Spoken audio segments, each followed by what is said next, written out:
Let me tell you what broke me. It wasn't the job, wasn't the back pain, the busted knees, or the goddamn raccoons that kept breaking into my compost bin. It was a bright red letter stapled to my fence flapping in the wind like a warning flag from HOA hell. Notice of non-compliance. Unauthorized livestock on residential property. You have 30 days to remove all poultry or face daily fines and legal action. I stood there, coffee in hand, wearing one sock and a Kiss the Cook t-shirt, staring at that piece of legal toilet paper like it had personally insulted my mother.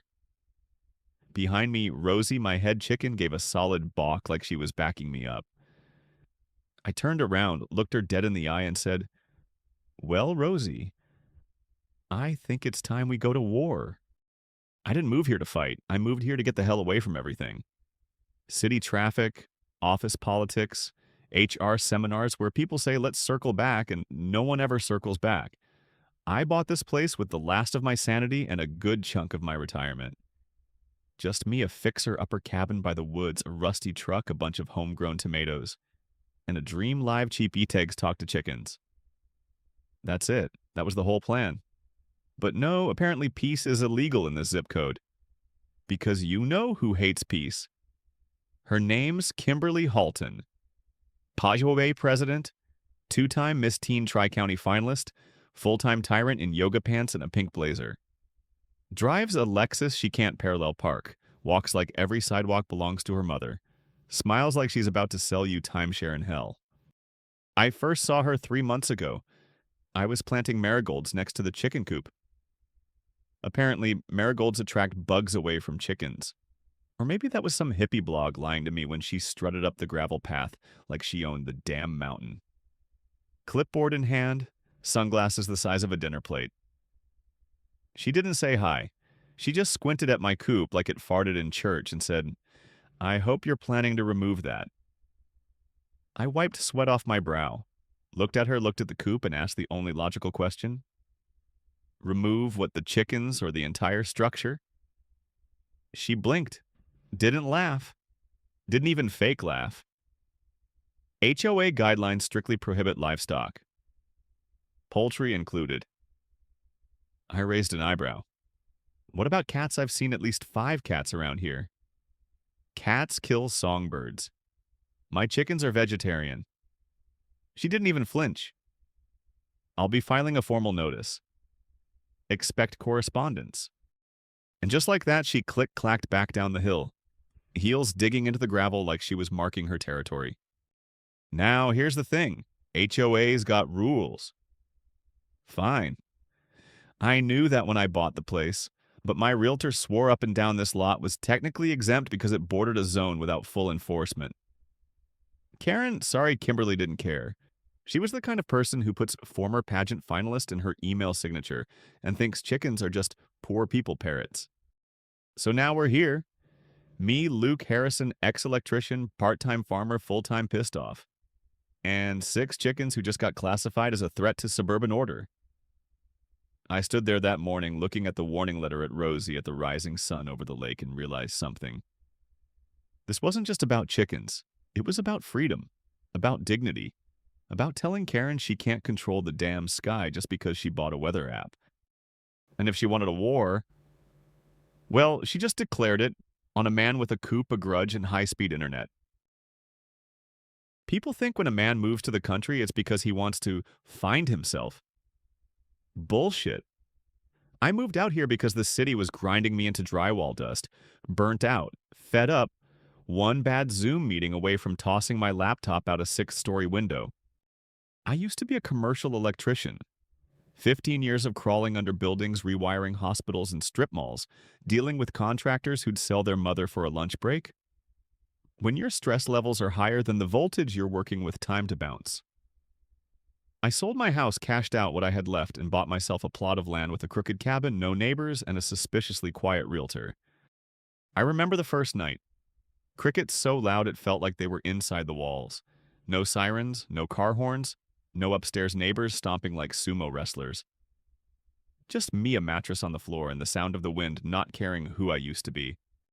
Weeks turned into months. I rebuilt the porch, fixed the plumbing, started a little garden, And then came the chickens. Bought 6 from a local farm store. Tiny fluff balls that fit in one hand and pooped like they were getting paid for it. Built them a coop from scrap wood, rusted nails, and leftover construction mesh. The thing looked like a Pinterest fail, but it held up in a storm, and that's what matters. I named them like any sane man would. Rosie, Goldie, Cluck Norris, Hen Solo, Peggy, Omelet. Each had their own little chicken personality. Rosie ran the place. Goldie was sweet but would peck your toe if you wore yellow. Omelet. Well, let's just say I always kept the frying pan close. Those chickens gave me something I didn't realize I was missing: purpose. Routine. A reason to get up early that wasn't tied to an email from a manager named Todd. They ate bugs, laid eggs, dug little craters in the dirt to sunbathe like feathered retirees in Florida. And the neighbors. Well, the few who lived nearby didn't mind. The Hendersons waved when they passed and once left a sack of corn with a sticky note for your girls. The mailman started leaving little doodles of chickens on my bills. Even a group of kids came by once and painted the coop like a space rocket. No idea why I let them.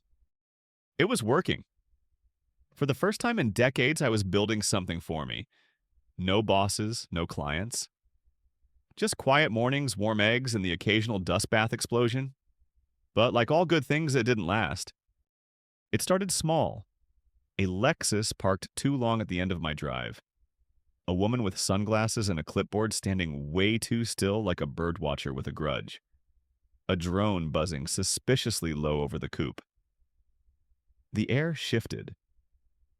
You ever feel it? That subtle chill before a storm rolls in, not in the sky, but in the way your skin just knows something's coming. I didn't know her name yet. Didn't know she was HOA president. Didn't even know I was officially under an HOA because the realtor said optional compliance. Whatever the hell that means. But I knew one thing: that woman was looking at my chickens like they were a crime scene.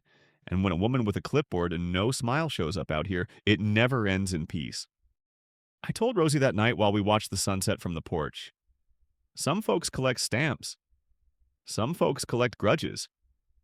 That one, I think she's got a whole damn library of them. Rosie balked. And I swear for a second she looked worried. If hell had a homeowners association, Kimberly Halton would be president, secretary, treasurer, and head of neighborhood surveillance. And she'd still find a way to form a subcommittee to spy on your azaleas. I first heard her name from the Hendersons.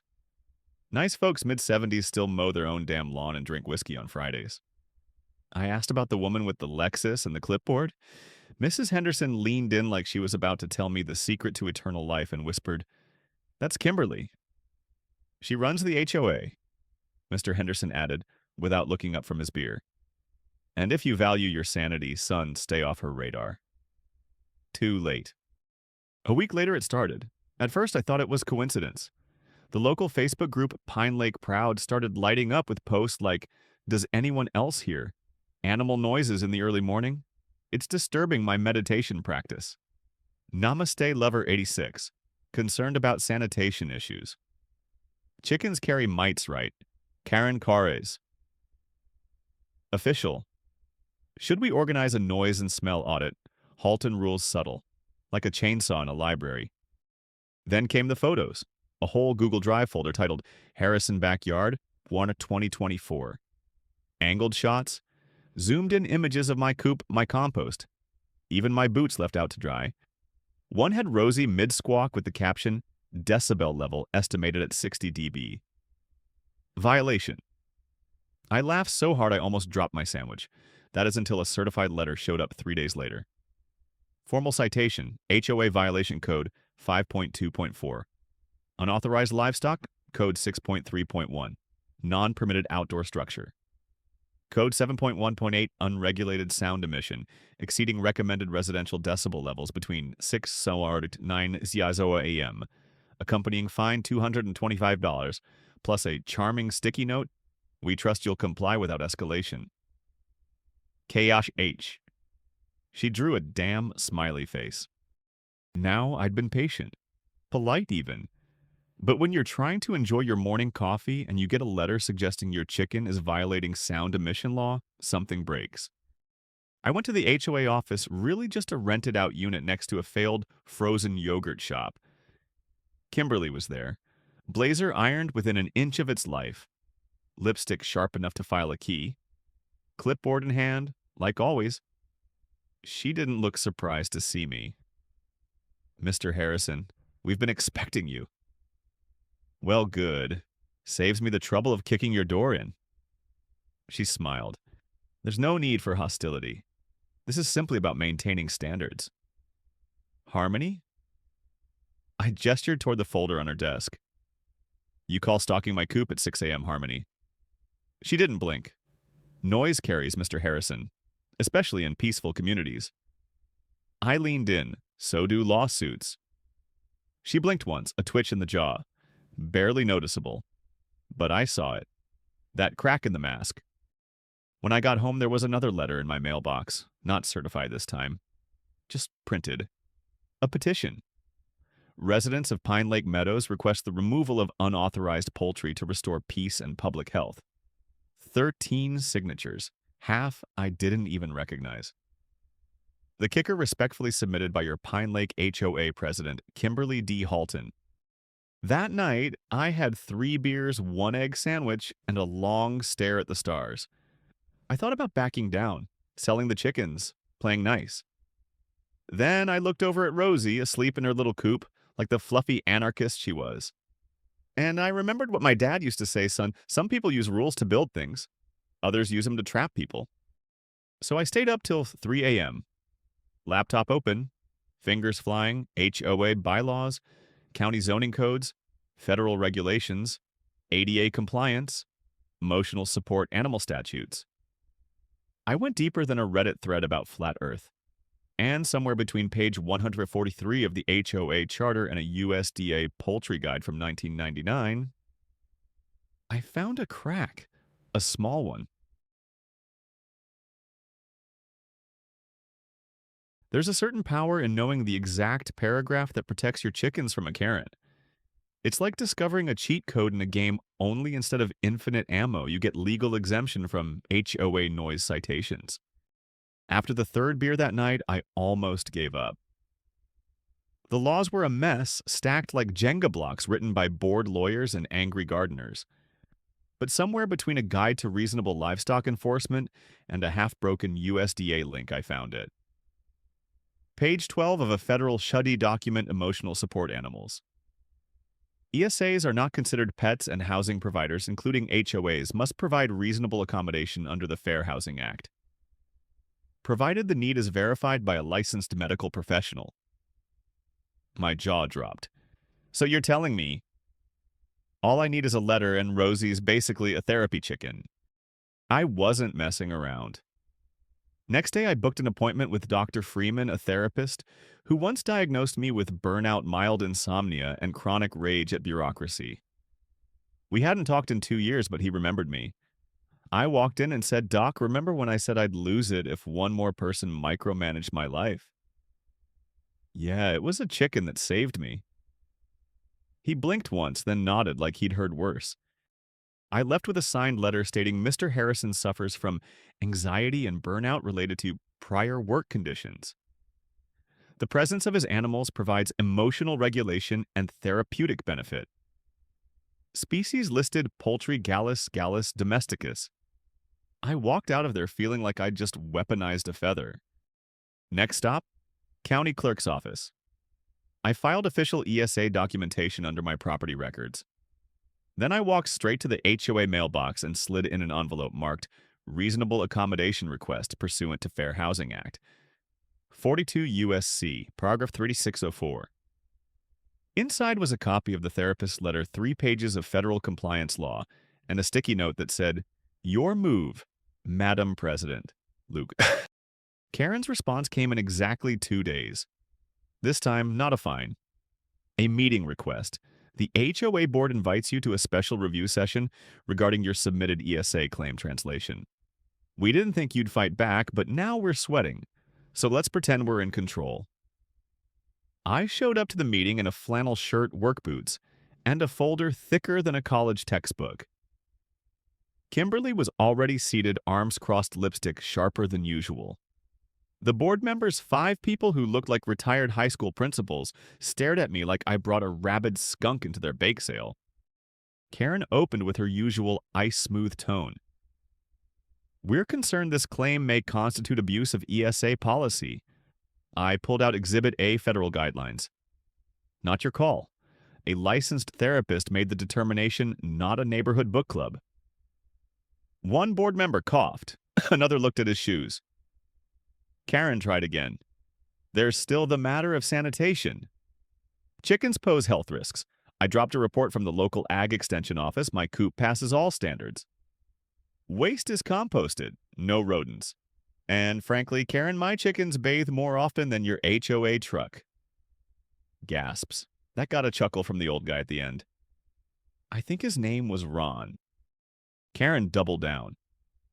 "This still sets a dangerous precedent. What's next?" "Emotional support goats pigs." I nodded. "Could be. You want to see the county list of approved ESA animals? Pot-bellied pigs are legal. Want me to get one silent?" I stared at them calm as a granite countertop. You wanted a quiet neighborhood. I wanted peace and eggs. You turned this into a war. Now I've got paperwork that says my chickens are legally safer than your HOA president's parking habits. Ron coughed again. He's got a point. Karen glared at him like he'd farted in church. The board adjourned without a vote. I walked out feeling like a man who just turned 6 chickens into a constitutional crisis. Back home, I cracked open a beer, sat on the porch, and watched Rosie fluff her feathers like she knew she'd just won a legal battle.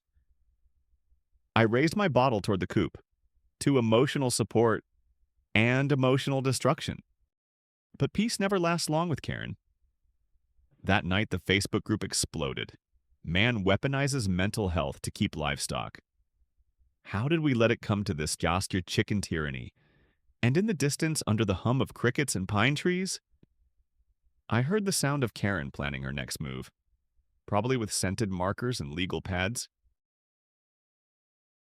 You ever watch someone get publicly humiliated and then double down like they've just been handed a damn trophy? That's Kimberly. After the HOA board meeting, where I legally declared my chickens as emotional support animals, any normal person would have taken the L and moved on. Not her. Kimberly doesn't just lose. She rebrands her loss as a threat to the integrity of the neighborhood and starts looking for a legal flamethrower. And that flamethrower had a name Todd Halton Esquine. Her husband, a man who looked like he ironed his shoelaces, smelled like printer toner and spoke in commas. He dropped by my cabin 2 days later. Didn't knock. Just stood at the gate holding a leather briefcase like he was auditioning for Law & Order HOA unit. I walked out in cargo shorts and a shirt that said, "My coop, my rules." He cleared his throat and said, "Mr. Harrison, I'm here as legal counsel for the Pine Lake Meadows HOA to inform you that we intend to challenge your ESA claim under Provision 4.1 of the Community Charter and its overlap with municipal health ordinances." I stared at him. "Did you practice that in the mirror?" He blinked. Once. I smiled. "Cool, I'll respond in writing. With evidence, like a civilized bastard." He handed me a folder with documents that looked serious until you read the fine print, which I did 3 times with a red pen and a cold beer. The next week was a legal chess match. He'd email some clause from 2007 about livestock limits. I'd reply with a federal case ruling from 2016 about ESAs and local housing policy. He'd cite HOA precedent. I'd cite the goddamn Constitution if I had to. We danced like that for 10 days until I got tired of playing defense. So I made a call. There's this guy I know from the old days. His name's Jace. Used to work in digital PR, the kind of guy who could make a squirrel lawsuit go viral. I told him the story. "Let me get this straight," he said. "Your chickens are emotional support animals and your HOA is trying to evict them." "Yup." "And the HOA president is married to the lawyer who's threatening you." "Yup." There was a pause. Then Jace said 6 words I'll never forget. "That's internet gold, my man." 2 days later, the video went up. Just me on the porch telling the story. No music, no fancy edits, Just a man and his chickens and a pile of certified letters behind him. I ended it with one line. If defending my peace, my poultry, and my God-given right to breakfast makes me the villain, then hand me a cape. We uploaded it at midnight. By morning, it had 120,000 views. By lunch, the local news called. By dinner, Rosie had her own fan page. That's when it got real. My mailbox filled with letters from people who'd been bulldozed by HOAs. Veterans, single moms, grandparents. One guy said his HOA fined him for having the wrong color mulch. Suddenly, it wasn't just about me and my birds anymore. It was about all of us. About petty power trips in polyester suits and the right to live without someone telling you how many sunflowers are too many. Karen panicked. She tried to discredit me online, claimed I faked the ESA letter, said I manipulated the board, even floated a rumor that I was training the chickens to attack children. Seriously. One kid posted a video petting Cluck Norris while she sat in his lap like a damn therapy dog. That video got 2 million views and the caption, "This chicken is more emotionally stable than my dad." The tide turned fast. At the next HOA meeting, more people showed up than ever before. Some wore shirts with my face on it. Someone brought a sign, "Certified Clucker for Life." Ron, remember him. The board member who chuckled at my last burn, he stood up and said, "Maybe it's time we reconsider what this HOA is actually for." Karen tried to interrupt, but no one was listening. They were too busy clapping. For me, and for the chickens. I walked home that night under a sky so clear it felt like the universe was giving me a high five. Rosie met me at the coop gate. I looked at her and said, "You're not just a chicken anymore. You're a goddamn movement." She fluffed her feathers, and somewhere miles away I imagined Karen sharpening her eyeliner and swearing vengeance. Because this wasn't over, not by a long shot. The thing about people like Karen is they don't know when to quit. They don't even know how. They don't lose battles. They just file appeals. After the HOA meeting turned into a Luke fest and my chickens became online celebrities, I figured she'd back off. Maybe lick her wounds, pour some boxed wine, and scream into a beige throw pillow embroidered with the words "Live, Laugh, Litigate." But no, Karen didn't back off. She escalated. First came the letter from her husband/lawyer, Todd. More formal than last time, printed on embossed paper, like a wedding invitation to a lawsuit. "We intend to pursue legal remedies against Mr. Harrison for defamation, reputational damage, and psychological harassment resulting from the intentional viral targeting of HOA officials." I read it while eating deviled eggs. Honestly, it made the eggs taste better. Then came the inspections. Code enforcement showed up. Animal control. A health inspector. One lady said she was from the Environmental Livestock Sanitation Division. I looked it up. It didn't exist. She was just some intern from Kimberly's Pilates class holding a clipboard and wearing a fake badge from Etsy. They walked around with flashlights, took notes on things like presence of feathers and proximity of co-op fence line. One guy, clearly regretting his career choice, asked if my chickens ever expressed aggressive behaviors.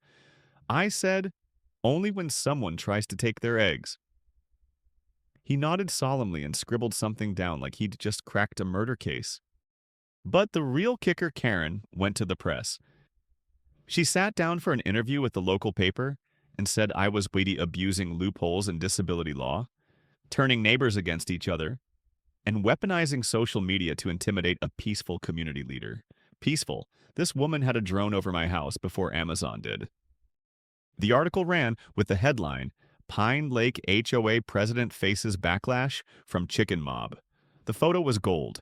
Karen in a power suit mid-blink, looking like someone just told her the town was being rezoned into a rooster sanctuary. The internet was not kind.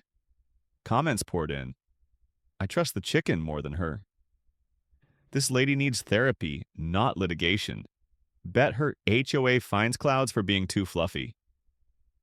She tried to fight back, posted a Facebook video filmed in her Lexus crying about character assassination. Unfortunately, Cluck Norris was visible in the background, pecking happily in a viral clip with 500,000 views. Top comment that chicken's more emotionally stable than Karen. Meanwhile, something shifted in the neighborhood. People started talking, not just whispering, but real conversations. The Hendersons told me about the time Karen fined them $300 for hanging wind chimes. A single mom down the street said Karen threatened to report her over a kiddie pool in the front yard. A retired vet said he was once fined for overly patriotic flag display. Apparently 2 flags is fine. 3 is terrorism. We started meeting informally. Outdoors. Folding chairs. Coffee. They called it Chicken Council as a joke. But by week 2, we had printed flyers, a schedule, and people bringing pie. Kimberly couldn't stop us. Hell, she didn't even see it happening because she was too busy drafting new rules no one was reading. She tried one more move. Sent a letter to the county asking to reclassify our neighborhood as strict animal-free residential. The petition backfired. 73 residents countersigned against it. Some of them wrote notes. Let the chickens stay. Luke feeds my kid eggs. Karen's not the boss of me. My personal favorite, I trust the poultry. I do not trust the president. And then... nothing. Silence. For a week, there were no emails, no drones, no fake inspectors. I knew better. Karen wasn't giving up. She was reloading. So I started preparing too. Not just for the next legal move, but for something bigger. Because this wasn't just about me anymore. It was about every person who ever got fined for painting their door the wrong shade of blue. About every single dad who couldn't afford to replace his non-conforming mailbox. About every grandma who got scolded for too many garden gnomes. You ever find something so perfectly damning, so beautifully incriminating, that you have to stop and ask the universe if you're being pranked?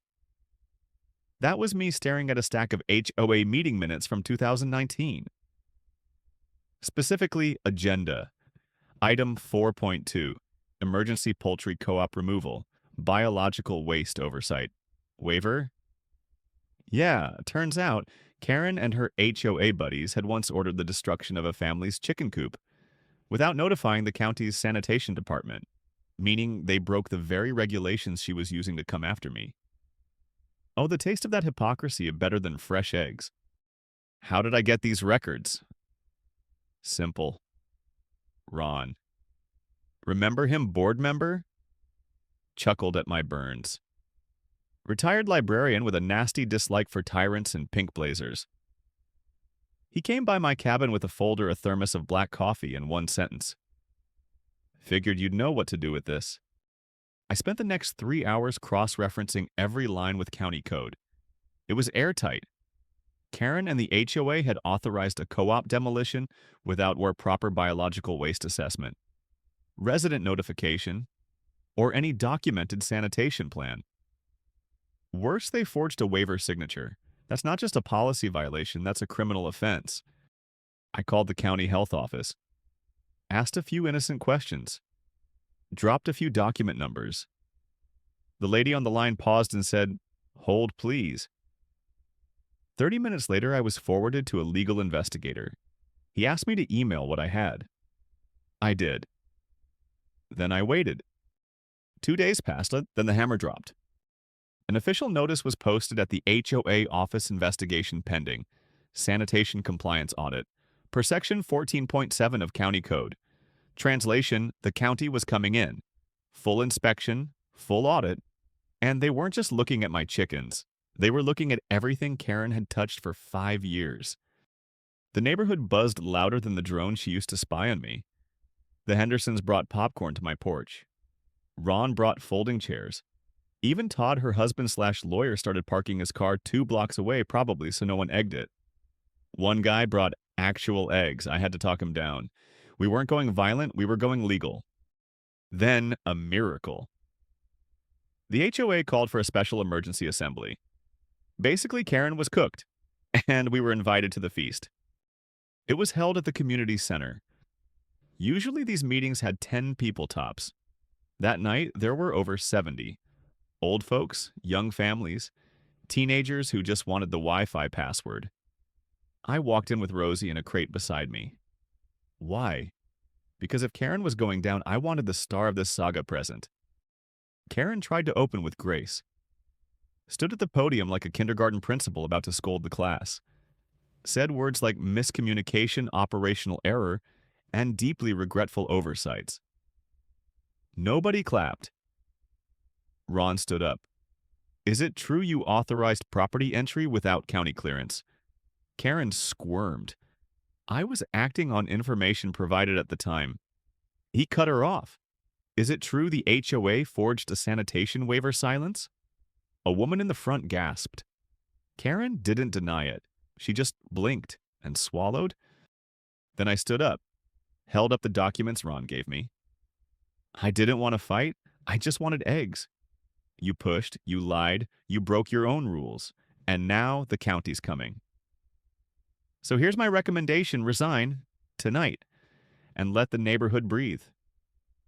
There was no applause, not yet, just tension, and then someone clapped, then another, then the room roared. Karen didn't say a word. She grabbed her purse, stepped down from the podium, and walked out the back door. Rosie squawked once. I like to think it was a victory cry. After that, the board held a vote. Unanimous. Karen was removed. Her husband was asked to step down as HOA legal counsel. Effective immediately. Ron. He was elected interim president. His first act, a motion to remove all fines and restrictions on poultry gardens and outdoor structures under personal wellness exceptions. It passed, 80 votes to 0. That night, the Chicken Council had its first official gathering. Bonfire, potluck, laughter, peace. I brought deviled eggs. Nobody asked questions. But I couldn't sleep. Not because I was worried, because I wasn't. For the first time since I moved here, I felt calm, and I realized this was never just about me. It was about drawing a line, saying enough, and making it stick. It's strange what peace sounds like after a long war. Not silence, not calm, just normal.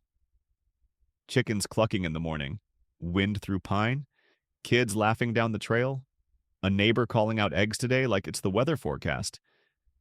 That kind of peace doesn't arrive with a trumpet. It just slips in quietly, sits on your porch, and says, I'm here. You earned this. It's been 6 weeks since Karen walked out that back door. No one's seen her since. Some say she moved to a condo in a gated community where the HOA fines you for having potted plants that don't match the trim. Some say she tried to join a new board and got laughed out of the room. Me, I don't think about her anymore. That's the real victory. Ron officially became HOA president. He started every meeting with a joke and ended with pie. People actually showed up. No one yelled. One guy brought banjo. Another brought deviled eggs that frankly rival mine, and I respect that. As for the chickens, they're celebrities now. Rosie was featured in a short documentary called Feathers of Resistance. Goldie laid her 500th egg and was honored with a tiny plaque that read, Employee of the Month, every month. Hen Solo disappeared into the woods for 3 days, came back dirty and smug, and no one questioned it. Kids visit every weekend. They pet, they feed. They ask me questions like, can chickens feel love? Why do they nap in the dirt? Did you really take down an HOA with a hen? I tell them the truth. Yes, because it's warm. And not just a hen, 6 of them, and a stack of paperwork. The coop's been painted twice. Once by some art students, once by a group of retired vets. Both times it came out lopsided, loud, and full of heart. We left it that way because not everything needs to match a neighborhood color palette. Some things are meant to stand out, like truth, like kindness, like a coop full of defiant, emotionally supportive chickens. The town asked me to start a community workshop, teach kids about gardening, coop building, off-grid living. We turned an old tool shed into a classroom, hung up a wooden sign, the Free Range School, founded in feathers. I didn't plan on becoming a teacher, but I didn't plan on becoming the poster boy for HOA resistance either. Life's funny like that. Sometimes it hands you a lemon, sometimes it hands you a chicken, and sometimes it hands you both and dares you to make omelets. I still sit on the porch every morning, same mug, same flannel. The only difference now, no red warning letters on the gate. Just neighbors waving, roosters stretching, a porch light left on in case someone new comes along tired of fighting battles no one else sees. Because now if they show up, we got chairs, we got coffee, we got pie, and most importantly, we got chickens. You want to know how this whole goddamn mess started the fence? That's right, a fucking fence. You believe that 3 inches too far west and suddenly I'm public enemy number one in the HOA newsletter. Jesus Christ. Clara wanted the damn thing. Said it'd frame the roses real nice. She had this way of saying shit that made even busted lawn chairs sound like museum pieces. So I built the fence. Bled all over it. Still got the scar from where I damn near drilled through my own thumb. It was straight, it was solid, it was ours. And now it's non-compliant. Hell, you should have seen the look on my face when that notice showed up folded like a fucking takeout menu, taped crooked to my mailbox with a cheap-ass piece of scotch tape like they couldn't even afford a goddamn staple. Violation 17.4b Visual Uniformity Breach. Fuck off. Next day, I'm out back watering Clara's tomatoes because that's all I've got left of her that still grows. And here comes this black SUV with no plates, like straight out of a low-budget Netflix thriller. 3 guys hop out, all puffed up like they're about to raid a meth lab. Matching shirts, mismatched pants, and one of them's got a badge that looks like it came out of a cereal box. No, I'm serious. Fucking cereal box. The lead guy's sunglasses, buzz-cut attitude walks up like he owns the place and starts talking about enforcing HOA compliance. Sir, we're here to address violations. Violations, my ass, I said. You boys cops. We're private enforcement contractors assigned by No, you ain't cops. You're just 3 dumb sons of bitches with walkie-talkies and borrowed balls. That shut him up for a sec. I could see it in his eyes, buzzcut. He thought I was going to roll over. Thought I'd back down like most folks around here do when Margot Haynes starts flapping her goddamn clipboard. But nah. I've buried tougher men than this under closing arguments. So I took out my phone, started recording, asked for IDs. Real ones. None of this tin badge cosplay bullshit. They got nervous. Good. Means they knew they'd fucked up. You've got 60 seconds to get off my property. I said before I call the sheriff, the news, and whoever the hell's in charge of Dumbass Security, LLC. They left. Of course they left. Didn't even shut the gate behind them. Pussies. And up the road, peeking out her window like she's in a soap opera, there's Margot Haynes, HOA president, part-time tyrant. Full-time pain in my goddamn ass. Probably already drafting up a fresh bullshit fine notice. Well, let her. I didn't sleep that night. Hell, I didn't even try. Just sat out on the back porch with a warm beer and colder thoughts, staring at that goddamn fence like it owed me money. The crickets didn't even bother singing.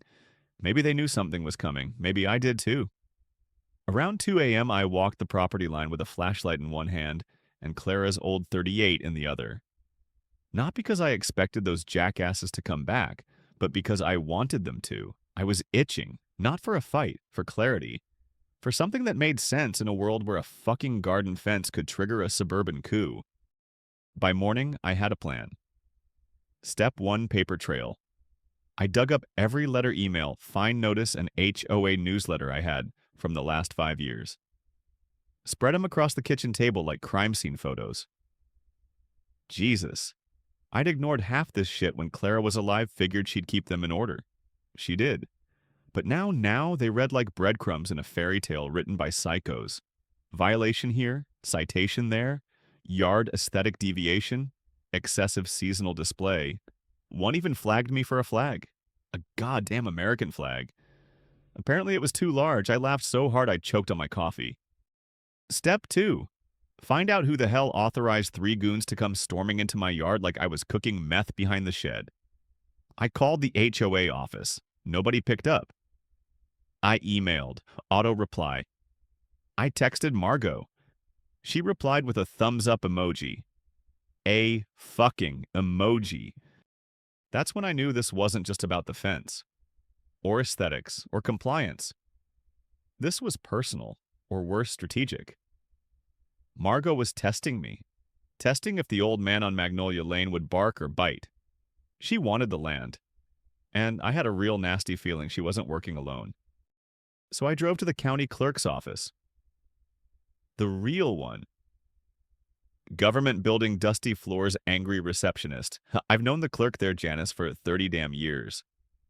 She once dated my cousin, the one who couldn't spell mortgage if you spotted him the first 6 letters.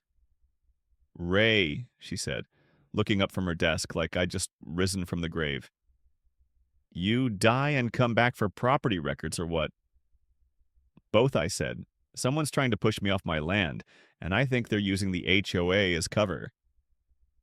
Janice didn't blink. That bitch Margot, again, God bless small towns. She pulled the records, and guess what? Turns out the HOA charter was amended 6 months ago, right after Clara passed to allow external enforcement contractors to ensure visual integrity in legacy lots with non-standard structures. I own one of exactly 3 such lots. The other 2 sold last month. Suddenly, this shit made sense. This wasn't about fences. It was about forcing holdouts off their land. On the way home, I stopped by the old feed store where Hank still ran his security side hustle. Hank's been around longer than most of the damn houses in Shadow Pines. Used to run private gigs for the oil companies before they all went corporate and stopped paying in cash. Now he mostly sells deer cameras and gives unsolicited opinions about the government. 3 guys, black SUV, no plates. He asked, chewing on a toothpick like it owed him rent. Shit, Ray. That sounds like Eagle Force.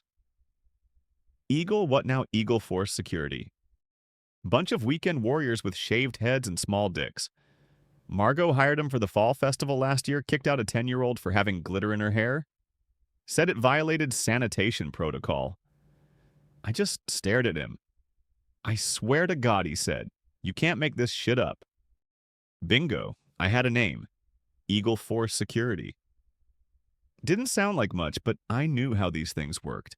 A fake company registered in Delaware, a P.O. box in some strip mall, and a website full of stolen stock photos of guys in aviators with earpieces looking serious about nothing. I pulled out my phone, Googled them. Yep. Exactly what I thought. Page 1 of search results looked like it was written by a freshman business major on Adderall. Mission statements, tactical values. Community stabilization protocol. One link took me to their enforcement log. Guess who was listed as client number 4 Shadow Pines HOA? I almost dropped the damn phone. That night, I made a list. I do that when I'm pissed. Clara used to call it prosecutor mode. I poured a glass of bourbon, sat at the kitchen table, and started scribbling like a man drawing battle lines. People I trust. Leela runs the cafe, hates Margot more than potholes. Hank armed and nosy. Janice already in deep people. I don't, everyone else. Targets. Margot fucking Haynes. Eagle Force. Whoever's buying up land around here. I didn't sleep again. At 3:42 a.m., I found a used drone in Hank's clearance pile. Hooked it up, flew it over Margot's house just to see what the Queen was doing at night. Nothing suspicious unless you count the fact she's got 3 security cameras pointing toward my house.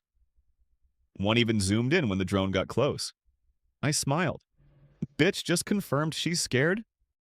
The next morning, I sat down and started drafting a little welcome letter to Eagle Force Security. Polite. Legal. Razor sharp. To whom it may concern, I am Ray Coleman, current resident of 124 Magnolia Lane. I am a retired prosecutor with 30 years' experience in criminal law, including multiple cases involving unlawful private enforcement activity.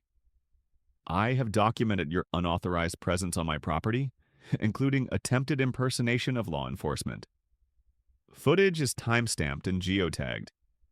You have 48 hours to issue a written statement clarifying your actions, or I will pursue charges under both state and federal statutes, including but not limited to list of terrifying legal codes. I signed it with the same pen Clara used to sign our mortgage. Poetic as fuck. Then I printed 5 copies. One for Eagle Force. One for Margot. One for the sheriff. One for the press just in case.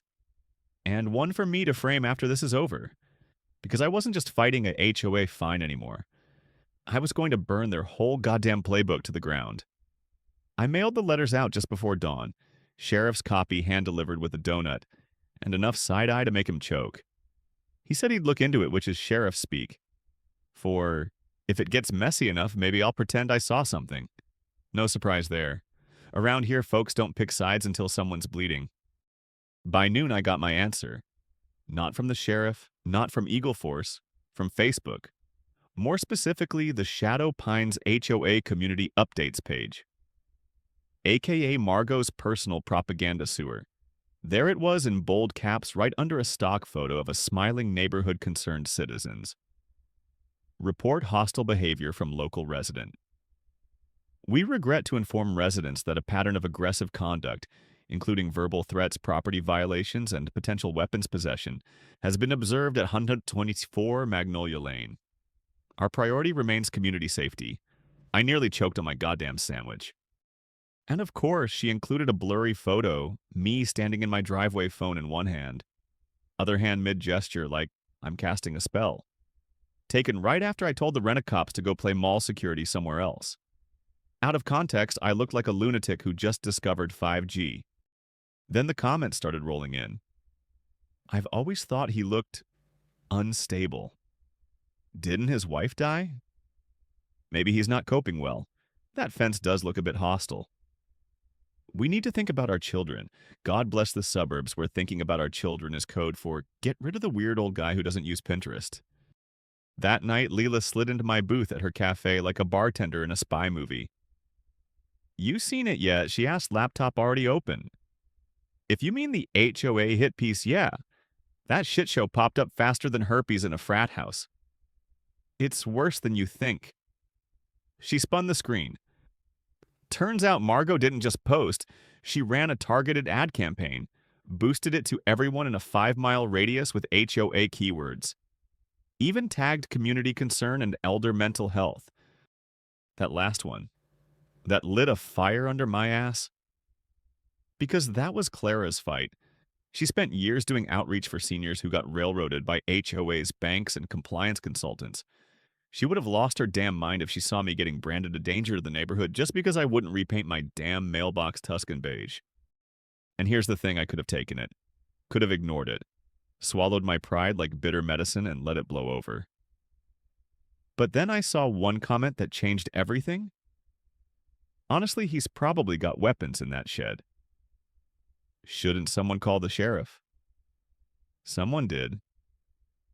Next morning, 2 patrol cars idled outside my driveway. Didn't knock, didn't say hello. Just sat there, watching.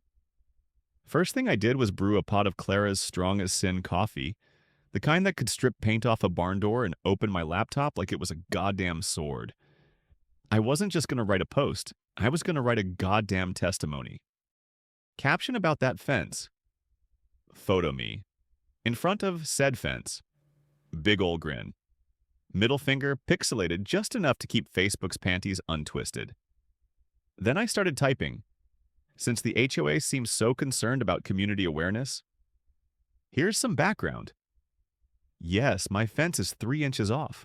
Know why? Because Clara, my wife, may she rest in well-deserved peace, marked it that way by hand before she got sick.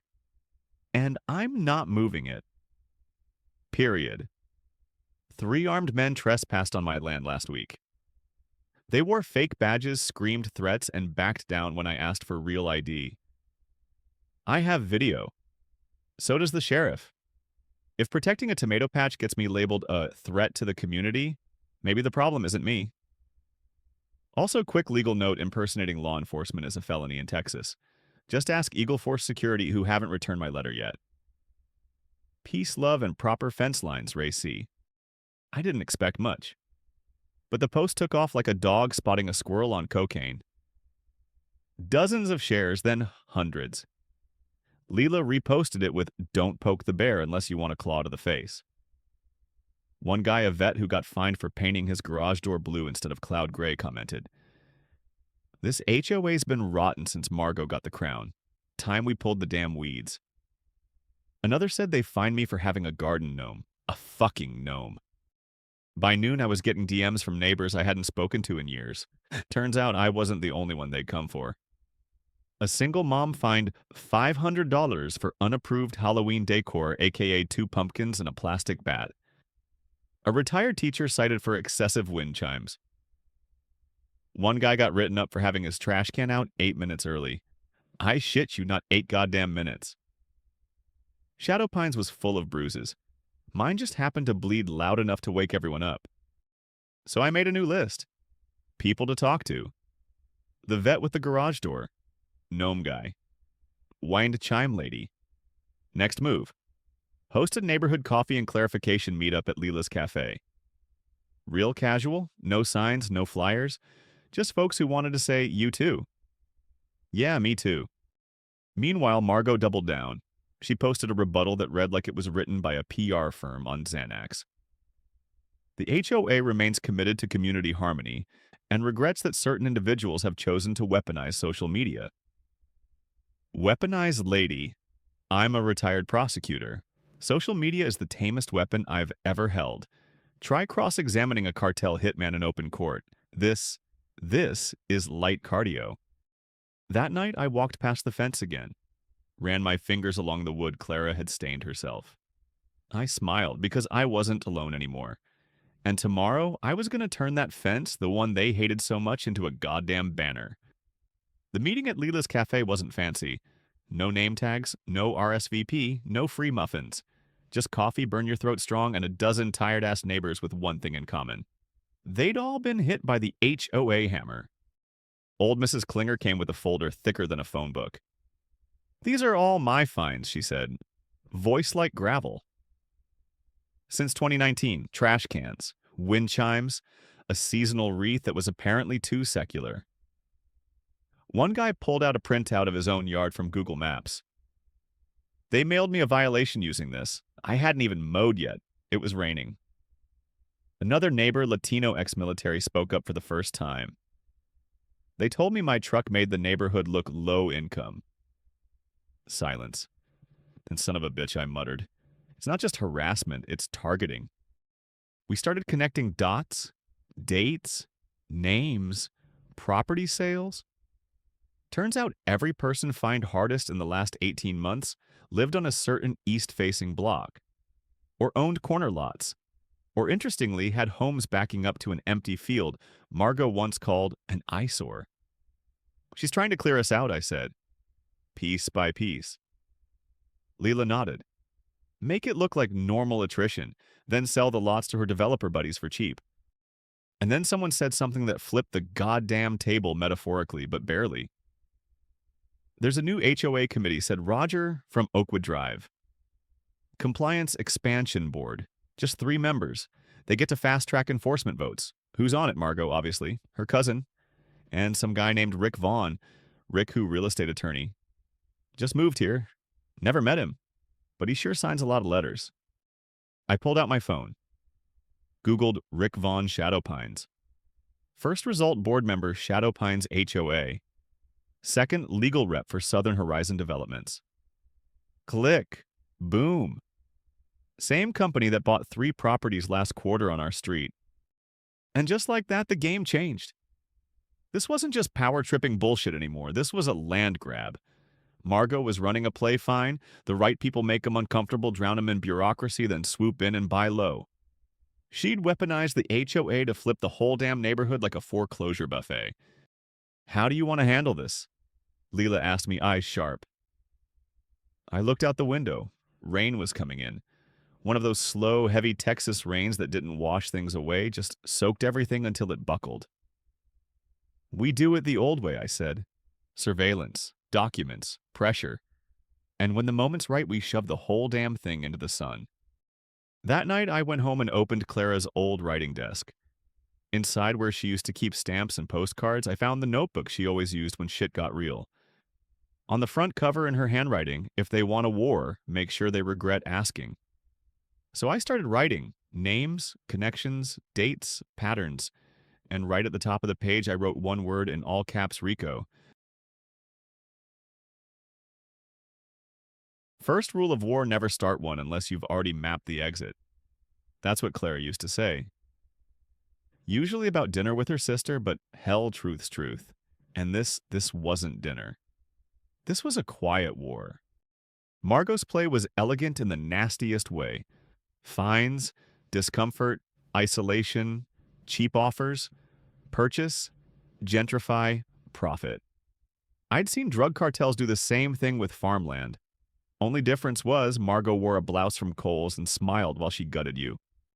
So we needed a lever, something sharp, something legal but dirty. And we had one name. Rick Vaughn, lawyer, new face, HOA board member, real estate specialist with one foot in Margot's yard and the other in a developer's office. I wanted to know which foot was dirtier. Leela made the call. She didn't introduce herself, just asked if Rick would be open to consulting on a potential property transfer. Said her uncle was looking to offload land discreetly, not quite HOA compliant, and might be open to friendly terms. He took the bait like a fat bass on a shiny hook. Happy to discuss options, he said. Cash offers are always easier to process. We set the meeting for 10 a.m. at Leela's cafe. She swapped her apron for a turtleneck and glasses. I wore a cap, sunglasses, and the meanest scowl I could muster. Rick showed up 10 minutes late with a grin that could sell snake oil to a Baptist. Appreciate the opportunity, he said, sliding into the booth like it owed him rent. Always glad to help locals navigate property hurdles. Even if the hurdles are, say, policy violations, Leela asked. Everything's negotiable, he said with a wink, especially with the right compliance support. That's when I leaned forward. Ray Coleman. I'm not her uncle. He blinked. Oh, relax, Rick. I'm just a retiree with a tomato patch. And a fence. And video of 3 fake cops trespassing on my land. And an interest in how the hell you keep showing up on both HOA letters and developer contracts. He tried to smile. It twitched. Look, I just do legal consulting. There's nothing, coordinated. Sure there is, I said, and I'm not here to stop it. I'm here to make it visible. You know the difference. Not sure I follow. Visibility kills dirty deals, Rick. Sunlight ain't just for plants. He left fast. Didn't finish his latte. Didn't notice the tiny recorder under the sugar jar. Leela smiled. He talked smooth for a man stepping on a rake. That night, I called Hank. Asked for a favor. How illegal do you want it, he asked. Legal, I said, but close enough to smell the line. Now you're speaking my language. I didn't sleep that night again. That made 5 in a row. I was starting to feel like a raccoon in a courtroom. But sleep's for people who aren't being financially stalked by their neighborhood association. I spent the night building a map, not on paper, in my head. Every HOA fine, every sale, every property that flipped for less than it was worth. I connected names, addresses, tax records, transfer timings. It wasn't a conspiracy theory, it was a fucking spreadsheet of theft. By 5 a.m. I had my targets. Southern Horizon Developments, the Land Grabbers, Rick Vaughn, Margot's Legal Attack, dog, Haynes Community Trust Surprise a Holding Account, in Margot's name masked as Community Preservation Fund. And I had a tooled Texas Uniform Fraudulent Transfer Act, not sexy but deadly when aimed right. Most people don't realize the law has fangs. They think it's all courtrooms and suits.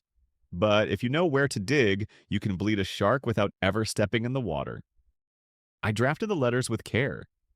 3 pages each, no threats, no accusations.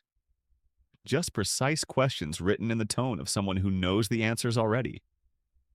Please clarify the origin and routing of funds used in the acquisition of Parcel 11B. Confirm the date your firm became aware of Mr. Vaughn's dual representation capacity. Advise on whether your internal compliance review has flagged any enforcement to purchase timelines under 60 days. I didn't sign them as Ray Coleman retired. I signed them as Raymond J. Coleman, former prosecutor, state of Texas. You don't knock on the front door when you're going after cockroaches. You turn on the damn lights. Hank delivered the letters in person, said it'd add flavor. He wore his old security jacket, the one with a patch that says Asset Protection. Didn't tell anyone it was from 1998 and used to guard strip malls. They didn't need to know. All they needed to see was a big dude with a clipboard and resting murder face. By noon, I got my first bite. An anonymous number texted, "We should talk. You're right about the trust. Margot's not working alone. She's got backing. Real estate group from out of state. They call it a revitalization initiative. We call it forced migration. No name, no signature, but the message ended with a former board member. I called Leela. Get me everyone you know who's left the HOA board in the last 3 years. That's a list of people who either moved or disappeared, she said. Exactly. Let's find the ones still breathing. That night, someone left a package on my porch. No return address, no postage, just a manila envelope with a sticky note in case something happens to me. Inside, meeting minutes not listed in public. HOA records, expense log showing payments to Eagle Force 6 weeks before the fence incident. And most damning of all, an internal memo marked accelerated acquisition targets, Phase 2. My address was circled. I didn't send the documents to the sheriff. Didn't send them to a lawyer either. I sent them to a blogger. Not just any blogger, Tasha Denton, founder of Pine Watch, a local site known for breaking stories like school board chair caught drunk at PTA bake sale. She had teeth, and she bit hard. Leela had her number. Tell her it's HOA related, I said, and tell her it's about land money and buried votes. She'll show up in 20 minutes, Leela said, in flip-flops and fury. She showed up in 15, didn't even sit down before asking, how illegal are we talking here? Mildly unethical or jail time with matching jumpsuits? Somewhere between oops and Rico, I said, handing her the envelope. She flipped through the paper's eyebrows rising like gas prices. Jesus, this is coordinated. This is systemic. This is sexy. Please never say that again, I muttered. By nightfall, Pine Watch dropped the first article, Shadow Pines HOA accused of backroom deals. Land grabs documents obtained by Pine Watch suggest multiple properties were cited, pressured, and sold under questionable circumstances. Residents allege a coordinated campaign involving fines, misinformation, and private security intimidation. It went viral, at least for a town where viral means 83 shares and someone's grandma calling in from Florida. And just like that, the gloves came off. Margot wasn't smiling anymore. She didn't post a rebuttal. She filed a restraining order. Against me. Sheriff Tom showed up himself, hat in hand, eyes apologetic. Ray, I know this is horse shit, but a judge signed it. Says you can't be within 100 feet of Margot, her property, or any HOA meeting. So she gets to weaponize court orders now. Afraid so? How close can I get to her mailbox, Ray? Kidding, mostly. Restraining order in hand, I sat on my porch and watched the sun go down behind my crooked, perfect fence. And I realized something important. She was scared. This was panic, not power. You don't go nuclear unless you smell smoke. Next morning, I found a note shoved under my door. No envelope. Just folded, handwritten in blocky caps. They're deleting records. Tuesday night, storage unit behind the pool, come alone, wear gloves, no phones, tell no one. This doesn't end where you think, Emmy. And just like that, my quiet war got loud. I almost didn't go. That note, it stank of a setup. Classic bait, come alone. No phones. Wear gloves. What's next? A fucking black bag over the head. But I went anyway. Why? Because I needed to know just how deep this shit went.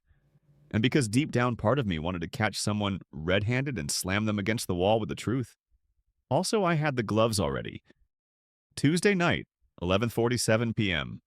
Moonlight bouncing off the hood of my truck like a goddamn spotlight. I parked 3 blocks away and walked in through the side trails behind the pool. The storage unit sat squat and silent behind a hedge of dead hedges and HOA-approved decorative gravel. Padlock cut, door slightly ajar. Great, this was going to go well. Inside, dark, musty, hotter than Satan's closet. I kept my flashlight low. No beam, just bounce light. Boxes, stacks of them. Labeled things like Compliance 2023, Temp Hold. SHD phase schedules. Opt-outs, settlement drafts. The hell is an opt-out? I opened a folder, scanned documents. Holy shit. They had scripts, literal scripts. If resident resists, proceed with language in version B3. You're not being targeted, sir. Everyone has to follow the rules. If threatened with legal action, escalate to, we're just following what the board approved. Never reference actual law. This wasn't just HOA enforcement. This was corporate-grade psychological ops. I dug deeper. Found buyout offers, cash offers to residents days after fines hit. Lowball as hell. All signed by someone named Derek Lang, acquisition specialist. Name rang no bells, but then I saw the logo Southern Horizon Developments. And right there next to it, a watermark I hadn't seen before, Clearview Capital Partners. New York address. Shit just went national. I grabbed what I could. 3 folders, photos of the rest. As I turned to leave, I heard it. Crunch, gravel outside. Shit. Footsteps, slow, heavy, no voices, just boots. I moved to the back, found a maintenance door half off its hinges. Slid through just as the main unit door creaked open behind me. Didn't look back. Didn't breathe until I hit the street and ducked behind a mailbox like I was 20 again. Made it home at 1:23 a.m. Hands shaking, mouth dry. And for the first time in years, I felt alive. Tasha called at dawn. Ray, did you break into an HOA unit last night? Nope. Just went for a walk. Because someone sent me these photos anonymously. And if this is real, you've got a story that's going to set this town on fire. She was right. I wasn't fighting Margot anymore. I was fighting the machine behind her. And now I had the match. Tasha dropped the bombshell at 8:12 a.m. sharp. Front page on Pine Watch Shadow Pines HOA linked to corporate buyout scheme exclusive documents. Reveal national land grab strategy. It had everything. The opt-out scripts, the shady payment trail, the Clearview Capital watermark, the list of targeted properties including mine. The headline hit like a sledgehammer. By 10 a.m., local news picked it up. By noon, I got a call from a Houston radio station asking for an interview. Margot She vanished. No response, no post, no quotes. She went quiet, which for her was like a shark going still, not gone, just deeper. Then came the package. Brown envelope. No stamp, no name. Inside, a photo of me standing in my yard. A printout of Clara's obituary with her name circled in red. One note. You think you're smart. Let's see how smart you are without your tomatoes. Low blow, wrong move. I didn't call the cops, didn't cry on social media. I called Hank. I need Nightcam's motion sensors and something loud enough to piss off a coyote. You expecting trouble? No, I said. I'm inviting it. That night, I sat out back in a folding chair with my old .38 in my lap, and Clara's old playlist humming low from the porch speakers. Didn't sleep, didn't move, didn't blink when a car drove by slow and turned off its lights. Just stared back. By morning, word had spread. 3 more neighbors came forward with stories similar pressure, sudden offers disappearing violations once they sold. Tasha compiled it all into a second report this time with timelines. The word racketeering finally showed up in a headline. Then Margot resurfaced, and she didn't come back with a statement. She came back with a lawsuit. Defamation, harassment, cyberbullying. Filed it that Friday. Served me during breakfast. The process server even apologized. I read the story, he said. If it means anything, I think you're the good guy. It does, I said. Now get the fuck off my porch. I read the suit. It was laughable, 28 pages of word salad and selective memory. She accused me of radicalizing the neighborhood and weaponizing grief. That last one hit, right in the ribs. But you know what? If grief is a weapon, then fine. Let me sharpen it. You ever feel the tension in a room before the fight starts? Like the air thickens, doors creak slower, and even the birds shut the hell up. That was Shadow Pines the week after Margot got exposed. I expected backlash. What I didn't expect was a goddamn gala. She didn't go on Facebook, didn't post a rebuttal, didn't threaten me online. She threw a fucking event. Flyers printed on faux linen paper like some homeowner Hunger Games. Shadow Pines Emergency Forum for Peace, Truth and Unity Community Center, 7 p.m. Refreshments provided. There it was again, that word unity. Lady, you fined a veteran for flying a slightly faded flag. Spare me the peace talk. I got the flyer the same morning I got served. Yep. Margot filed a lawsuit. Defamation, incitement, reputational harm. All written in flowery legalese designed to make it sound like I'd burned down City Hall and pissed on the ashes. Classic move. The suit wasn't meant to win. It was meant to exhaust me. Make me spend time, money, and sanity defending myself while she tried to flip the narrative. I considered not showing up to the meeting. But if I didn't, she'd spin that too. He's hiding. Coward. Guilt. Nah, I don't run. I show up, and I bring friends. Leela brought the projector. Hank brought attitude. I brought documents, timelines, and a tie Clara picked out the day we bought the house. The community center was packed. Over 100 bodies stuffed shoulder to shoulder, buzzing like mosquitoes before a storm. And Margot, she arrived 10 minutes late with a fresh blowout and that smug half-smile people wear when they think they've already won. Good evening, everyone, she purred into the mic. Thank you for coming to this important moment of healing and clarity. Healing. This wasn't therapy. This was a pre-funeral viewing, and I was the guy laid out in the casket. There has been noise, misinformation. A surge of panic stirred by individuals who may not understand the weight of their actions. She didn't say my name. She didn't need to. Tonight is about recentering, about trust, about reaffirming our values. Every word had that Stepford wife glaze on it like a PR firm had injected Xanax straight into her neck. Then came the real move.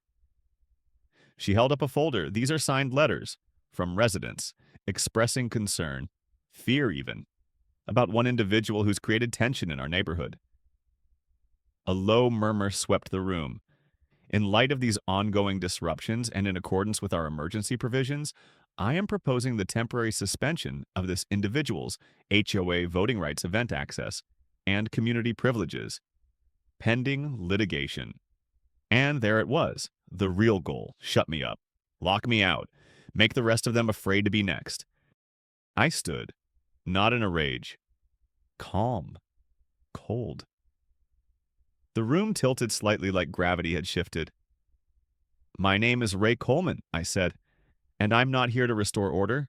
I'm here to burn bullshit by the bundle. Leela dimmed the lights. The projector whirred to life. The projector hummed. The first slide hit the wall like a hammer to porcelain. Documented timeline of targeted violations and property acquisitions columns. Dates, property addresses, sale values. Some folks squinted. Others leaned forward like it was the first real thing they'd seen all year. The HOA issued over 75 citations in a 6-month window, I began. And of those, 29 homeowners sold their properties within 60 days of receiving their last notice. Guess who bought those houses? A real estate firm tied to a board-approved partner, Clearview Capital Partners. A quiet gasp rippled through the room. Not loud, but real. Margot didn't flinch. She just crossed her arms and waited. Slide 2, a screenshot of the opt-out scripts. This is how they trained the enforcers. These weren't warnings, they were weapons. Slide 3, maps, color-coded, target areas, future development zones. Slide 4, a list of payouts to HOA board members masked as consulting fees. People started whispering names. That's when she interrupted. Not Margot. Linda Perot, former neighbor, PTA queen, the type who made organic jam for Christmas and believed in neighborhood harmony. I'm sorry, she said, standing up like she was defending a damn gospel, but are we really doing this? Turning a community meeting into a courtroom? These are just documents. They don't prove intent. They prove a pattern, I said. No, they prove you have time, that you've been digging. But correlation isn't guilt, Ray. You of all people should know that. That stung.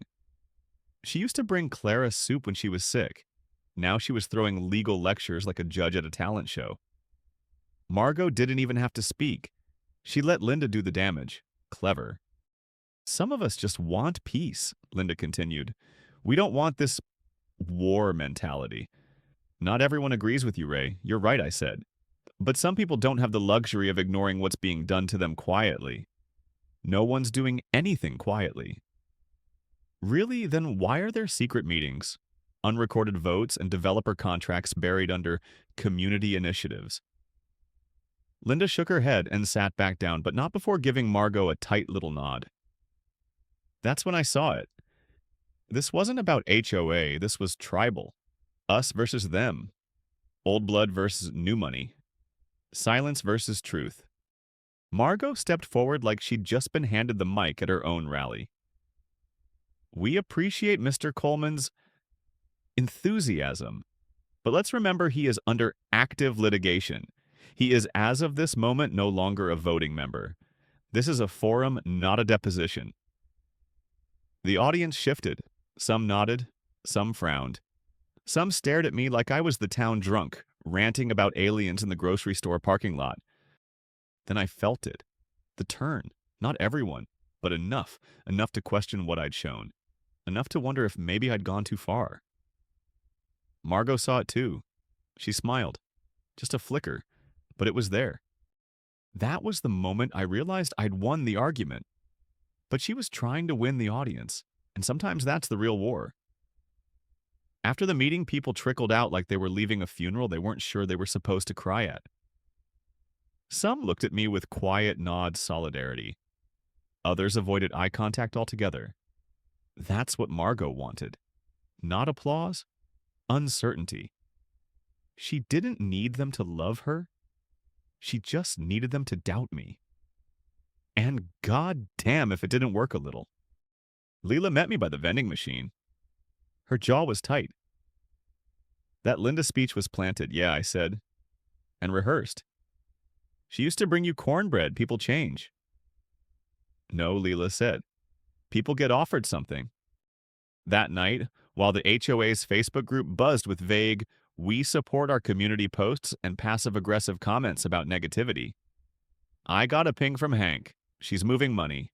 Attached was a PDF, a skimmed report from a property accountant Hank knew. Margot had recently moved HOA reserve funds around $87,000 into a temporary escrow holding for a nonprofit called Willow Creek Futures. I'd never heard of it until I Googled it. 3 board members, Margot Haynes, Rick Vaughn, and one Derek Lang, the acquisition specialist from Clearview Capital. The same one who made cash offers to my neighbors like he was buying goddamn cattle. It wasn't a nonprofit, it was a laundering pit dressed like a scholarship fund. They used community improvement language as cover for channeling HOA money into land speculation and legal buffers. If that wasn't fraud, it was the next worst thing manipulation that smelled legal. But that wasn't even the worst part. The worst part was a forwarded email someone slipped into my inbox from a burner account. Subject line, Coleman issue. Phase 2. If the current narrative holds, we'll need to shift from public strategy to private pressure. He's widowed, no kids. Little social support, push the isolation narrative. Introduce questions about mental health if necessary, no signature. But the IP trace, thanks to Hank's old IT guy, pinged back to a Clearview office in Dallas. They weren't just trying to beat me, they were trying to erase me. I stared at the screen for a long time. Felt my heart thudding like a slow, steady drumbeat before a hanging.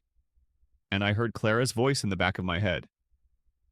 When they come for your name, they've already lost the argument. So I did what any tired old man with a house full of documents and a war to fight would do. I started building a timeline for the district attorney. Every dollar, every file, every fake signature and shady vote. Because I wasn't going to scream anymore, I was going to prosecute. It started with the roses. Clara's roses. 15 years of trimming, fertilizing, weeding, the only thing I still kept alive because she loved how they framed the porch like we lived in a fairy tale.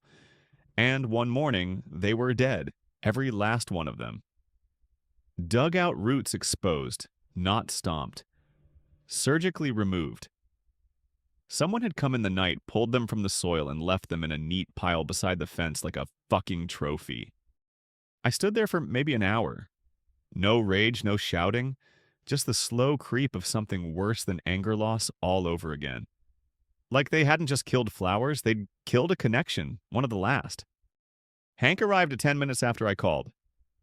Didn't say anything at first, just looked at the dirt, shook his head, and muttered, "That's war-level precision. Someone paid for this."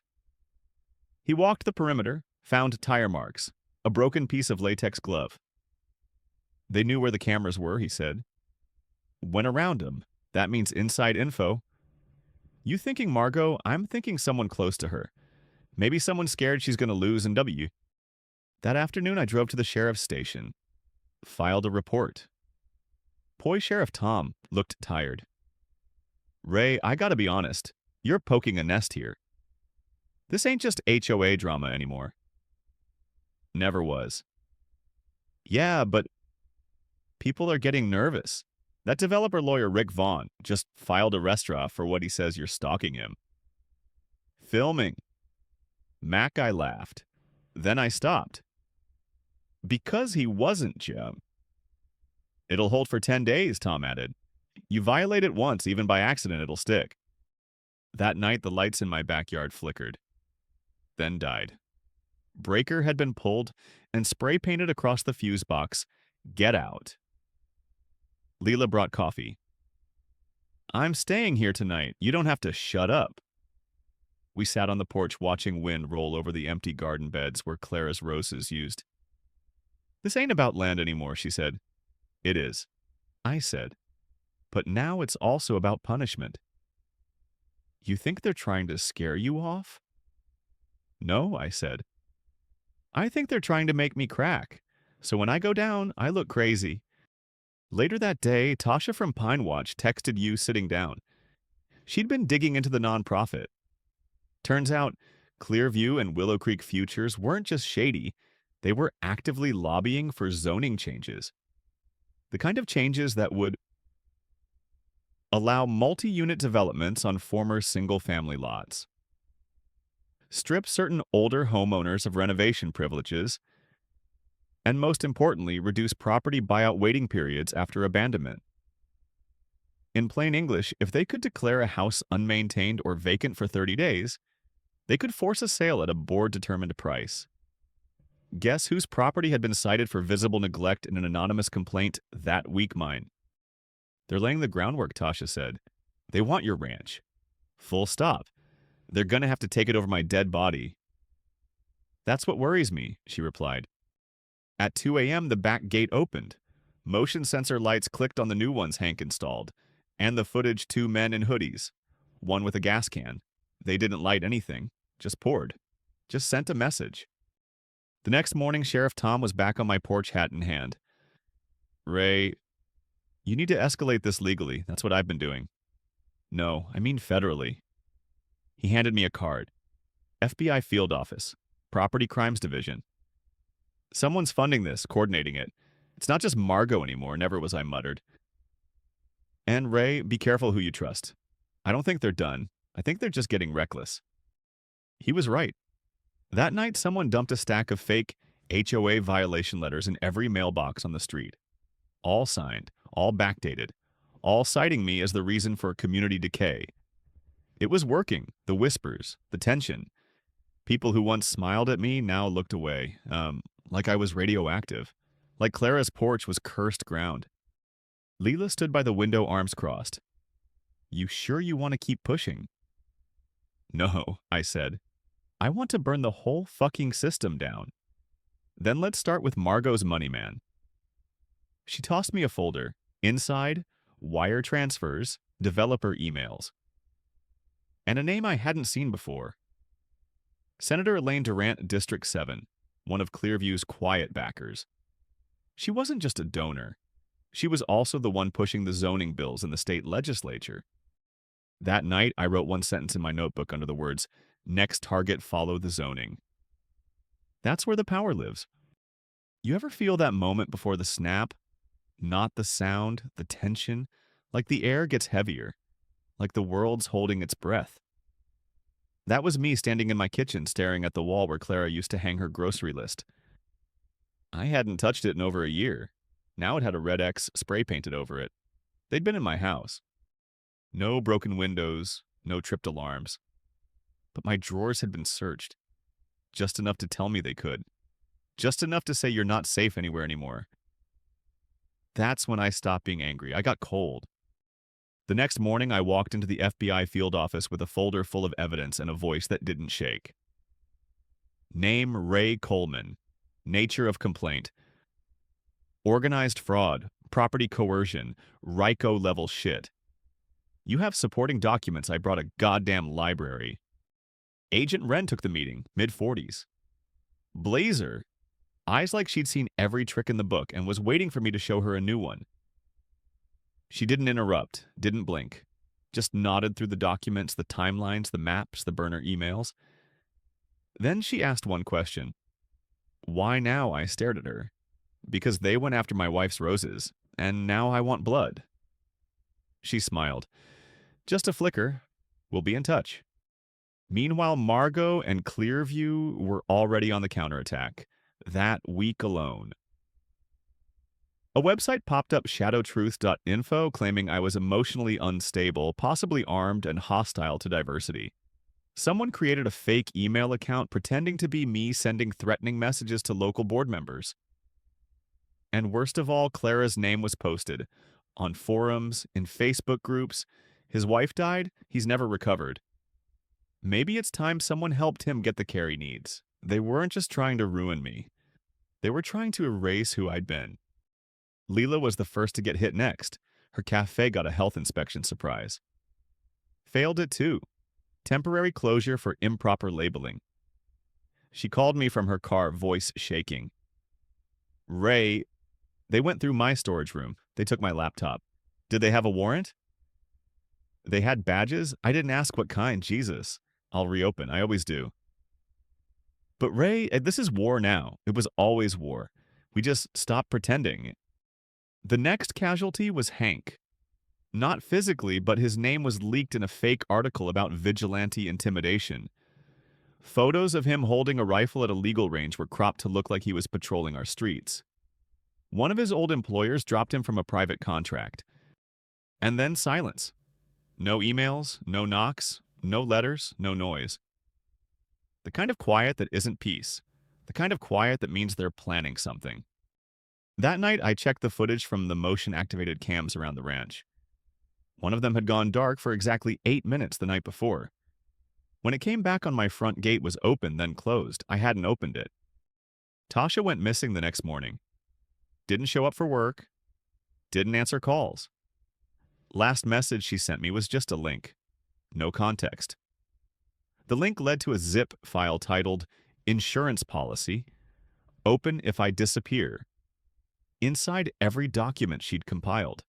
All her notes, audio files, screenshots of her chats with former HOA board members, some who'd been paid off, some who were scared shitless, and one folder labeled Durant Black Budget. The Durant folder was explosive. Payments, shell companies, photos of Margot with Senator Durant at a fundraiser labeled as a community development briefing, and one contract. A $2.3 million redevelopment bid contingent on Nopine. At least 12 properties turned over under market value. HOA silence on rezoning. No public dissent from known community leaders. My name was on that last list, underlined. Next to its status, non-compliant, escalation authorized. I printed every file, put them in a fireproof box in Clara's sewing room, made 3 copies, one for the FBI, one for my lawyer, and one I planned to deliver by hand to the local news station. But before I could leave the house that day, I found something nailed to my front door. A dead crow, tied to a piece of fence wood, painted red with the words "Tick-Tock Ray." That night I didn't sleep, didn't pace, didn't plan. I just stared at Clara's old photo, trying to remember the way she used to say my name when she was proud of me. And I whispered back, I'm gonna finish this. For you. For everyone. 3 days. That's how long I had before the special emergency vote Margot scheduled, supposedly to determine community confidence in HOA leadership. In reality, a fast-track referendum to have me permanently banned from all community meetings communications, and if they could swing it, HOA-covered services. Garbage pickup, water lines, mailbox access. They were trying to blacklist me from my own goddamn street. I knew what I had to do. Not leak a memo, not drop another blog post. No, I needed to go nuclear public. Live, undeniable. Leela called in a favor from an old journalism student now working for Channel 14 News. We set it up fast. Public town hall. Local press invited lunch. Live stream through the cafe's Wi-Fi. Free lemonade to keep the neighbors civil. I wasn't going to just present my evidence. I was going to cross-examine the entire HOA in front of their voters. Then the night before the event, someone lit a fire in my barn. Didn't burn much, some hay, one of Clara's old rocking chairs. But the intent was clear. They were done with warnings. They were ready for ashes. The town hall was held in the community center. Same place where Margot once tried to crucify me with a folder full of gossip and forced smiles. This time it was different. The room was packed, standing room only. Phones out, cameras rolling. Even the sheriff showed up. Quiet. Watching. And when I stepped up to the mic, I didn't feel fear. I felt the weight of Clara's hand on my shoulder. Some of you know me, I started.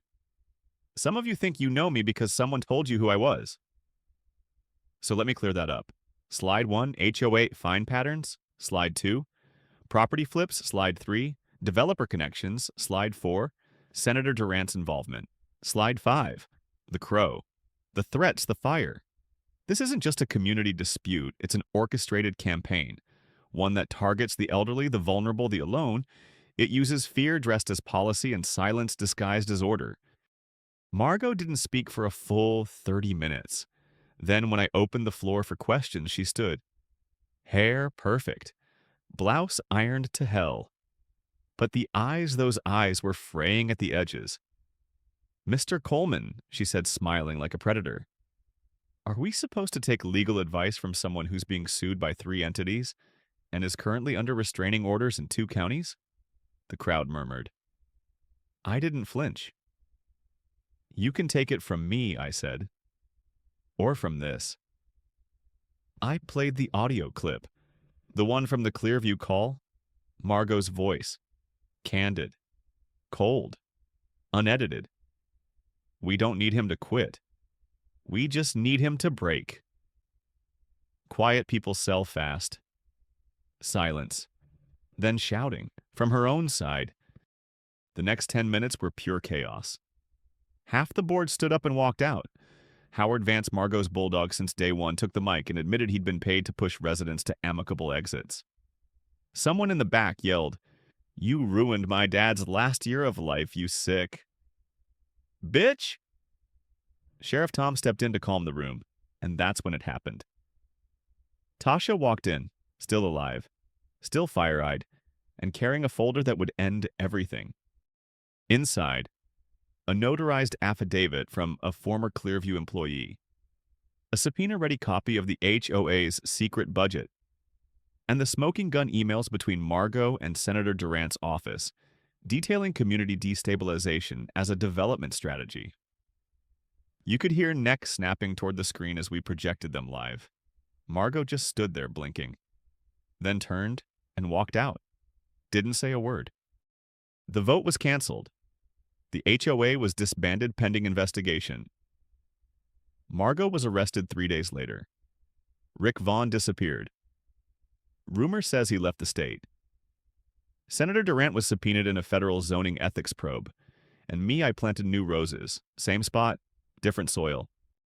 It didn't end with handcuffs. It didn't end with some grand parade or televised apology. It ended with a walk through a half-dead garden and the realization that justice is never loud. It just lingers like smoke after rain. The HOA was dissolved. Margot pled out fraud, conspiracy, misuse of community funds. She got 2 years, no jail time, probation, Fines. Not enough, but enough for people to remember. Senator Durant never admitted wrongdoing, but her zoning bill died in committee and Clearview pulled out of Texas 6 weeks later. They called it strategic redirection. I call it running like hell. The ranch stayed mine. The roses, I replanted them. Didn't think they'd take, but goddamn if they didn't bloom like Clara herself whispered them back to life. I built a new fence. Same hands, same spot. But this time, I didn't measure every inch. Didn't care if it was compliant. I built it because I could. The neighbors changed after that. More quiet waves. More porch lights at night. One guy, Tim, from 2 streets over, brought me a six-pack and said, "I thought you were crazy." Then I realized you were just first. Leela reopened the cafe, painted a mural out back. It said, "Speak loud, stand firm." Tasha went full-time investigative, wrote a long-form series called The War for Shadow Pines. She mailed me the first copy. Inside the cover, she wrote, "You made them bleed ink, Ray. That's more than most ever do." I still get letters sometimes, people asking how I kept going, asking if it was worth it, and I always write the same thing. There's no glory in being the last line, just grit. And you don't do it for praise. You do it because no one else will. Clara's desk sits by the window now. I don't pile documents on it anymore. Just one thing, a notebook, half full, notes about laws, land, people, and a page at the back where I wrote, "If it starts with a fence, it ends with a choice. Do you stay silent, or do you dig your heels into the dirt and say, 'Not today, not this time'?" That's what I did. That's what I'll keep doing, because some roots run too deep to be pulled. Not by fines, not by fear, not by fire. She fined me $500 fucking dollars for walking my dog. Didn't bite no one. Didn't piss on her plastic lawn flamingos. Just walked. Next thing I know, she's got her clipboard up my ass and a smile like she just caught bin Laden. That's when I knew I was at war. Let me tell you something, man. I've been shot at in Afghanistan, stitched my own arm shut with fishing line, and pulled a Humvee out of a ravine using duct tape in pure spite. But none of that shit prepared me for the living hell. That is the HOA. Specifically Karen Delaney, president of the Willow Ridge Homeowners Association. She's not just a woman, bro. She's a 5'4" tyrant in skeechers, armed with a clipboard, a Bluetooth headset, and a superiority complex the size of Texas. So here's the setup I bought this ranch right outside town.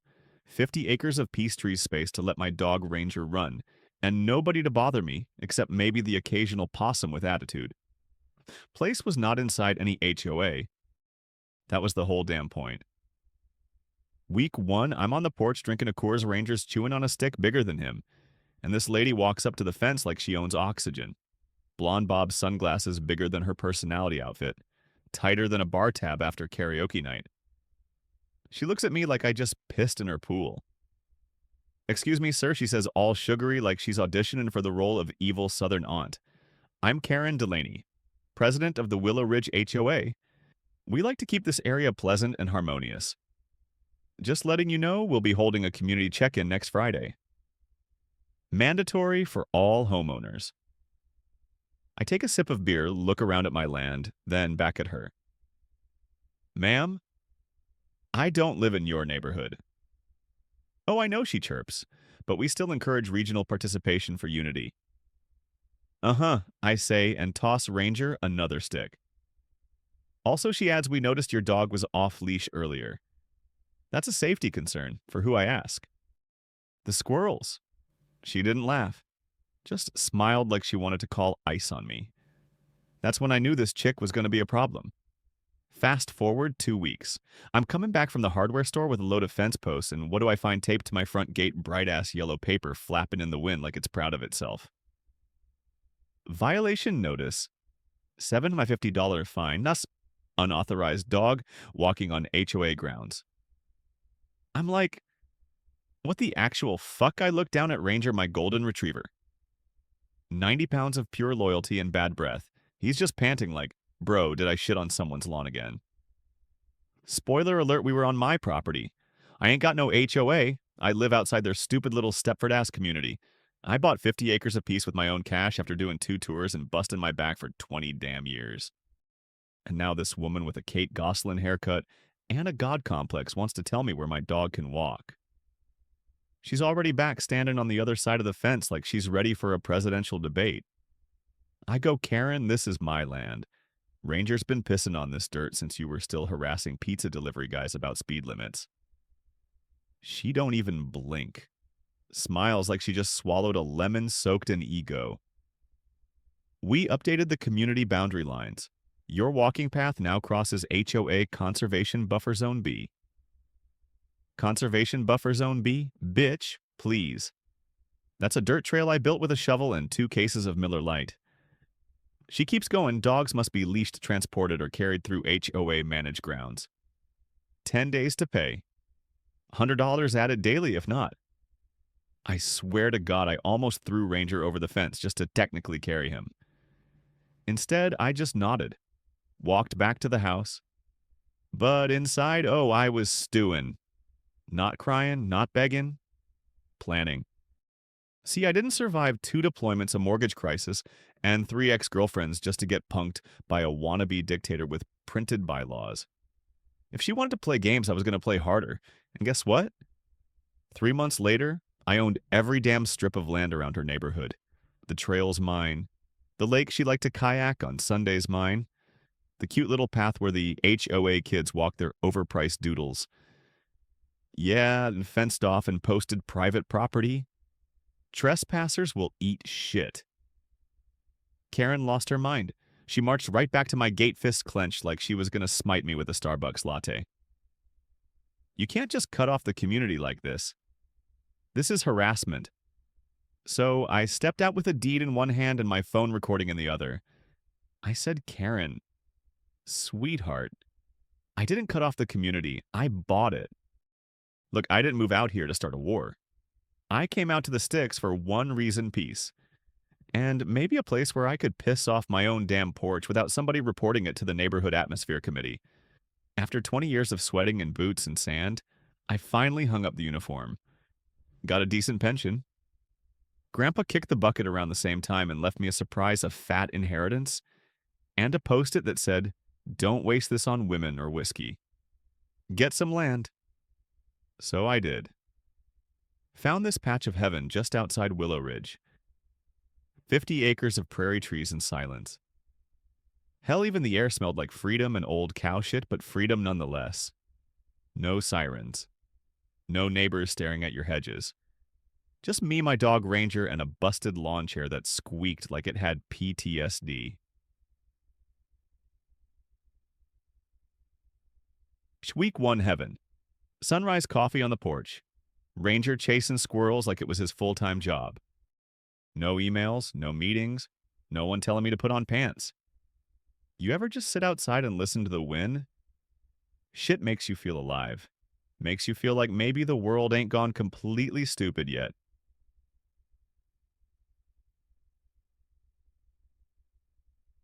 Then Karen Delaney happened. It was a Thursday, mid-morning. I was out back trying to dig a trench for some drainage shirt off, sweat pouring like a busted faucet, when I hear heels. Heels on gravel. That's never a good sign. I look up and there she is walking toward my fence like she owns GPS rights to the earth.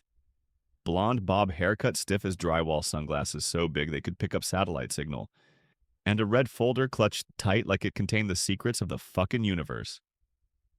Hi there, she sings, voice sugar sweet, but with the aftertaste of arsenic. I nod, wipe sweat off my brow with the back of my hand. Help you with something, ma'am. She stops at the edge of my property line, eyeing me like I'm a roach with tax debt. I'm Karen Delaney, president of the Willow Ridge Homeowners Association. Just making sure everyone's settling in okay. Everyone I ask, there's nobody here but me, my dog, and a pack of raccoons that keep flipping my trash. She laughs one of those tight little corporate laughs that says, I don't find this funny, but I'm pretending to be human. Yes, well, we try to keep the surrounding areas up to community standards, even properties that aren't technically under HOA jurisdiction. I raise an eyebrow.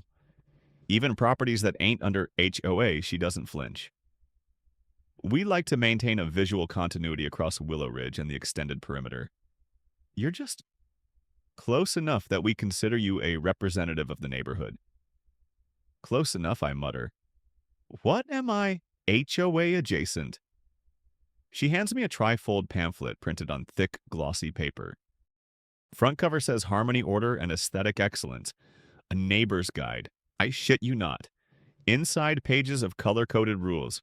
Lawn lengths, fence heights, acceptable mailbox tones. It even had a diagram about bush symmetry. We'd appreciate it, Karen says, if you could align your landscaping with the broader vision of the community. For cohesion. I stare at her. Deadpan. Lady, I didn't retire from 2 wars just to come home and get judged by shrubbery. She blinks, that fake smile twitching. Well, enjoy your day, Mr. Jack, I say. Jack Miller. And the dog's name is Ranger. He bites if you smell like HOA. Her smile stiffens like old gravy. She turned on those heel clickers and strutted off like she just delivered the 10 Commandments. Ranger barked once. I swear he was laughing.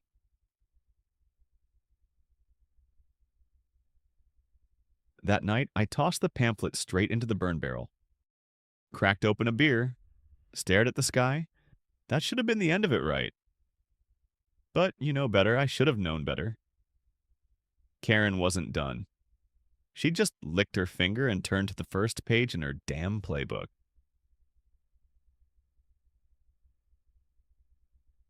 Yeah, first week after that courtesy visit. Nothing, silence. I thought maybe she'd fucked off and found a new bush to micromanage. But nah, Karen was just warming up. Like a python in yoga pants waiting to strike while pretending she's centered.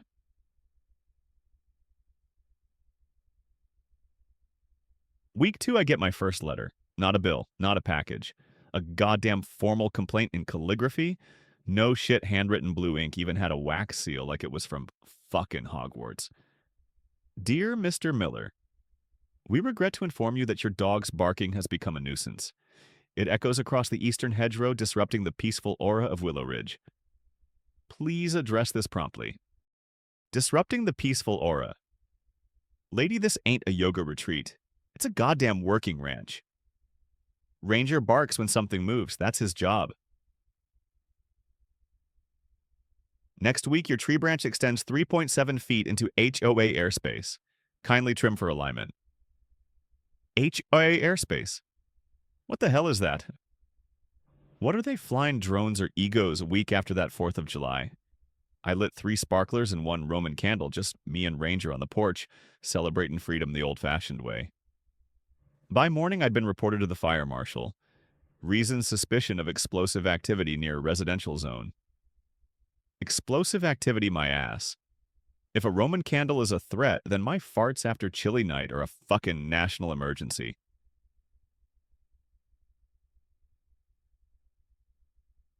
And here's the thing, I still try to be civil, try to laugh it off. I dealt with insurgents smarter than this HOA. Thought maybe if I ignored it, it'd go away. Spoiler alert, it didn't.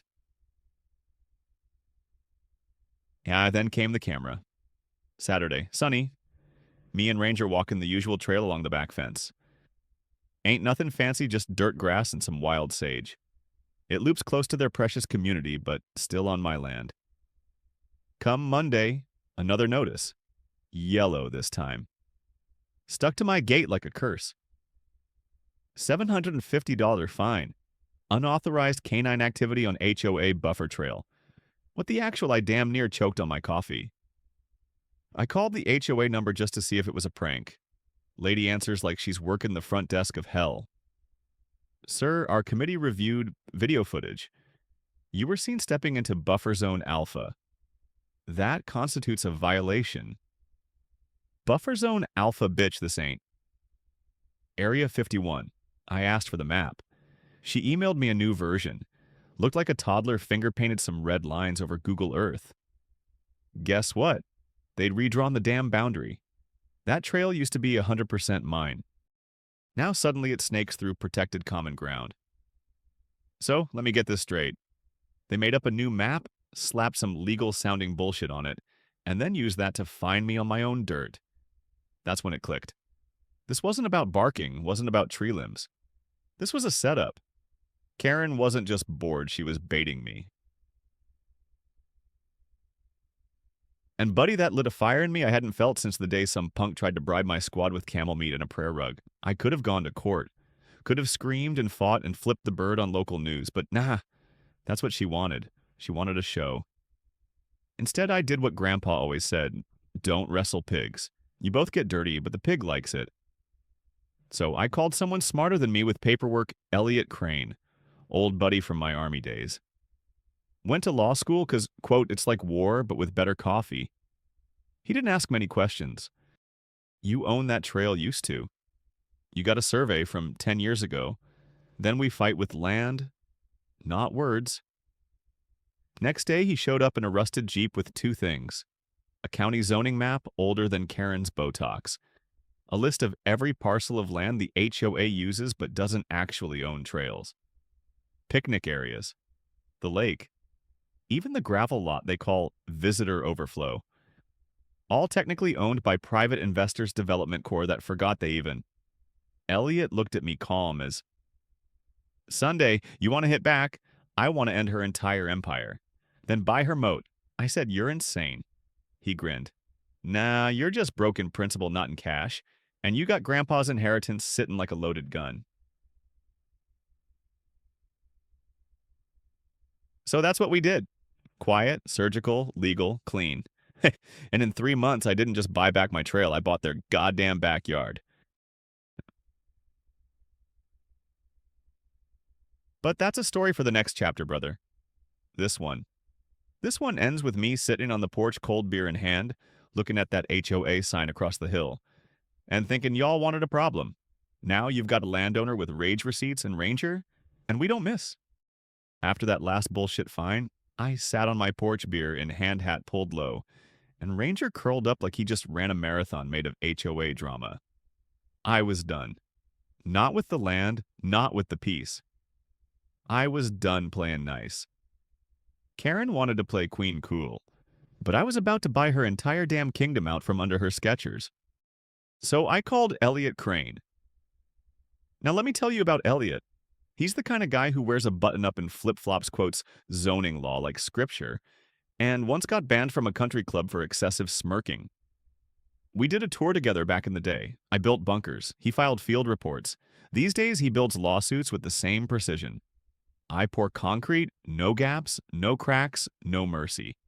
He pulls up to my ranch in a 20-year-old Jeep that looks like it's held together with duct tape and caffeine. Pops the trunk. Bam out rolls 3 fucking crates full of maps, deeds, survey scans, and county filings. You said you want to go nuclear, he says, pulling a Sharpie from behind his ear. Here's the first target list. We laid it all out on my kitchen table. And I mean all of it. Turns out Karen's HOA. It was built like a goddamn Jenga tower on a greased floor. Looks solid from the outside, but baby, just poke the right piece and it's going to collapse faster than a drunk uncle at a barbecue.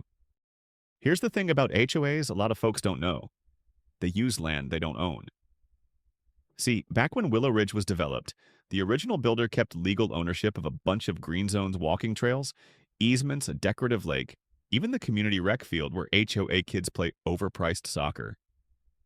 Guess what? That builder went belly up in 2009, filed chapter screw you and vanished, and those lots. They've just been sitting there quiet, unclaimed, listed under some busted LLC in Florida that doesn't check their email. Elliot grinned.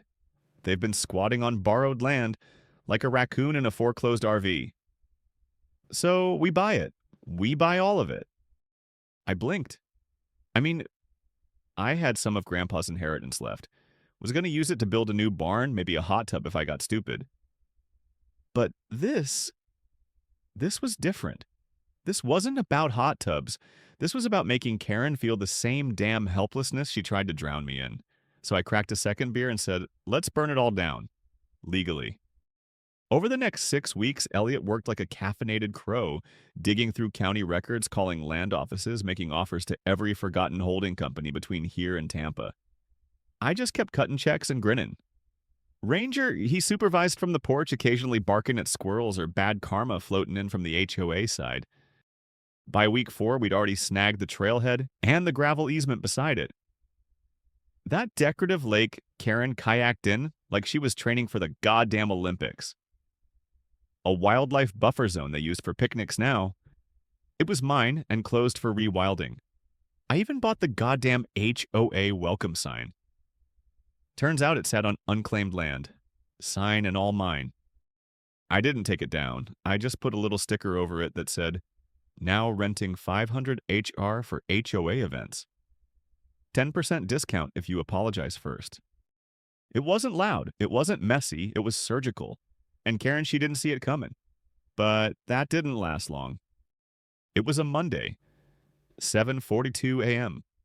I was eating eggs reading yesterday's paper when I hear this high-pitched screech like someone had just seen Jesus mowing their lawn in flip-flops. Ranger bolts to the porch. I follow. And there she is. Karen, in full meltdown, standing in front of the trailhead, my trailhead now clutching a Starbucks cup and a printout, like it was the last will and testament of her authority. "You can't do this," she shrieks. "You can't just buy community property." I walk up real slow, calm as hell. Actually, I didn't. Turns out, it ain't community property. Never was. That land belongs to Willow Ridge. Nah, I say, holding up a deed, it belonged to North Pines Holdings, LLC. But now it belongs to Jack fucking Miller. Her face. It went from "I'm in charge" to "I just shit myself in public" in 2.3 seconds. She stomps back toward her HOA kingdom, screaming into her phone. "Emergency meeting. Now. Call the board. He's buying the neighborhood." And I just stood there drinking coffee, watching her march away like a mall cop with a busted badge. Did I feel bad? Hell no. Did I feel alive? Like I'd mainlined lightning. You ever see a control freak spiral? I mean, full-on brain meltdown mascara running, mouth foaming spiral? Welcome to the week. Karen Delaney found out her little cardboard kingdom was built on rented sand, and I just bought the beach. First shot she fired. An HOA-wide emergency email titled, "Urgent Outside Party Threatens. Community Integrity." Attached a photo of me shirtless drinking a Miller Lite on my porch with the caption, "Individual known as Jack Miller has acquired several peripheral parcels and is exhibiting hostile behavior." Hostile behavior, lady. I was holding a beer and scratching my dog's ears, not planning a goddamn coup. Next thing I know, Elliot's phone's blowing up. Karen sends him a cease and desist letter full of legal diarrhea and bold red fonts. Elliot reads it out loud. Deadpan. "You are hereby notified that your client's recent land acquisitions represent a threat to aesthetic harmony, safety, and community cohesion." Then he laughs so hard he snorts coffee through his nose. "They're accusing you of owning shit legally. So we dialed it up. We didn't just buy dirt, we boxed them in. Literally. Elliot mapped it north side mine, south entrance mine, east trail and overflow lot. Also mine. Western picnic strip with their dumbass community garden. Bought it last Tuesday, and the lake I didn't close it. I just put up a sign, private land, no hoe access. Trespassers will be tickled mercilessly by lawyers. Day after that, Karen tries to hold an HOA board meeting at the picnic lot. They show up folding chairs, clipboards, and a goddamn podium. Guess what? That land's mine now. I roll up in the truck, lean out the window. "Hey folks, hate to interrupt, but unless y'all want to pay $1,000 hourly rental, I'm going to have to ask you to scoot." Karen damn near swallowed her teeth. "You're harassing a governing body." "Nope," I say. "I'm a landlord collecting rent." Next day, HOA goes DEFCON 2. Security cameras installed overnight. Karen now wears a headset like she's the host of a corporate TED Talk. Residents start whispering. Board members start bailing. By Friday, I get a letter in my mailbox. Typed, no signature, just says, "This used to be a neighborhood. Now it's your playground. Hope you're proud." I read it 3 times, then I looked out over the land, my land, and I'll be honest, I didn't feel proud. I felt pissed. Not at the neighbors, at her, at the whole goddamn system that gave her a clipboard and called it power. This wasn't a game anymore. This was a fucking reckoning. And then came the best part. The board resignation. 2 members of the HOA board, Mark and Shelley, show up at my ranch. Nervous as hell, holding paper plates of banana bread like peace offerings. Jack Mark says we didn't sign up for this kingdom shit. We just wanted speed bumps and dog poop signs. I nod. I didn't sign up for war either. But here we are. They resign. Right there on my porch. I let them because they weren't the enemy. They were just pawns in Karen's HOA Hunger Games. By now, the whole community's talking. Parents pissed their kids can't walk the trails. Old folks grumbling about blocked lake access. Teens spray painting Free Willow Ridge on HOA signs. The neighborhood ain't just annoyed, it's fermentin'. Karen, she ain't taking it well. She files an injunction to force me to sell back the land. Calls it critical infrastructure. Elliot laughs so hard he mails her a coloring book and a copy of Property Law for Dummies. I mail her a bucket of dirt. With a sticky note you wanted ground to stand on. Here you go. Then comes the real kicker. I get a call from Elliot. Hey, remember that last undeveloped lot behind their clubhouse? Yeah, we got it. I blink. Wait, the one with the trail, the fire pit, and the community notice board. He grins through the phone. Yup, it's yours now. I pour myself a bourbon walk outside and stare at Karen's house on the hill. Not saying a word, just watching the empire crack. Next day, Karen calls for an emergency HOA-wide assembly. I show up. Why? Because I fucking can. I park the truck right in front of the HOA clubhouse. Walk in. Dead silence. She's standing there at the front, hair-tight, eyes wild. Mr. Miller is attempting to sabotage the very foundation of our community, she announces. Nah, I say. Just owning the land y'all forgot to pay attention to. I hold up one page. See this county map. Parcel codes, ownership records, all real. I ain't a terrorist, Karen. I'm just your new fucking neighbor. Gasps, a few chuckles, and then silence, that beautiful, painful, HOA-shattering silence. I walk out. No mic drop needed. Back in the truck, Ranger sitting shotgun head out the window, and me, I'm smiling. Not like a villain, like a man who just dug the foundation for something better. My granddad used to say, if they won't hear your words, build something they can't ignore out of concrete and spite. Pretty sure he was talking about a neighbor's busted cow fence, but man, that advice hit different when I was staring at Karen Delaney and her HOA cult of clipboard-toting zealots. After I bought half the goddamn community out from under her nose, Karen went silent for about 2.5 days. Then sirens. Monday morning, a sheriff's cruiser pulls up at the end of my driveway.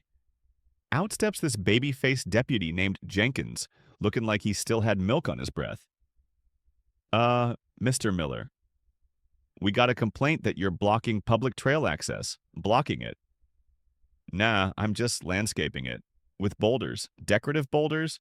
Bought 'em at Lowe's. Want the receipt? He looks confused, the kind of confused that says I'm not paid enough for this HOA Civil War bullshit. Behind him, Karen, standing by her SUV, clutching her iPad like it's a Bible and filming like she's making the next episode of Dateline Suburbia. I point to the brand new sign I installed on my property line. Private property trespassers will be photographed, mocked, and may end up in a country song. Jenkins snorts. Karen screams. That's intimidation. Nah, I say. That's graphic design with personality. He leans in. Look, Jack. Maybe just don't poke the bear. You ever tried reasoning with a paper-pushing control freak? Can't say I have. Exactly. That's why I build walls. So I did. And not your basic white picket fence either. I poured a wall. Concrete. 6 feet tall. Post set every 4 feet. Reinforced like a damn bunker. Every 10 yards I bolted up a bronze plaque that said, This wall exists because one of us is exhausting.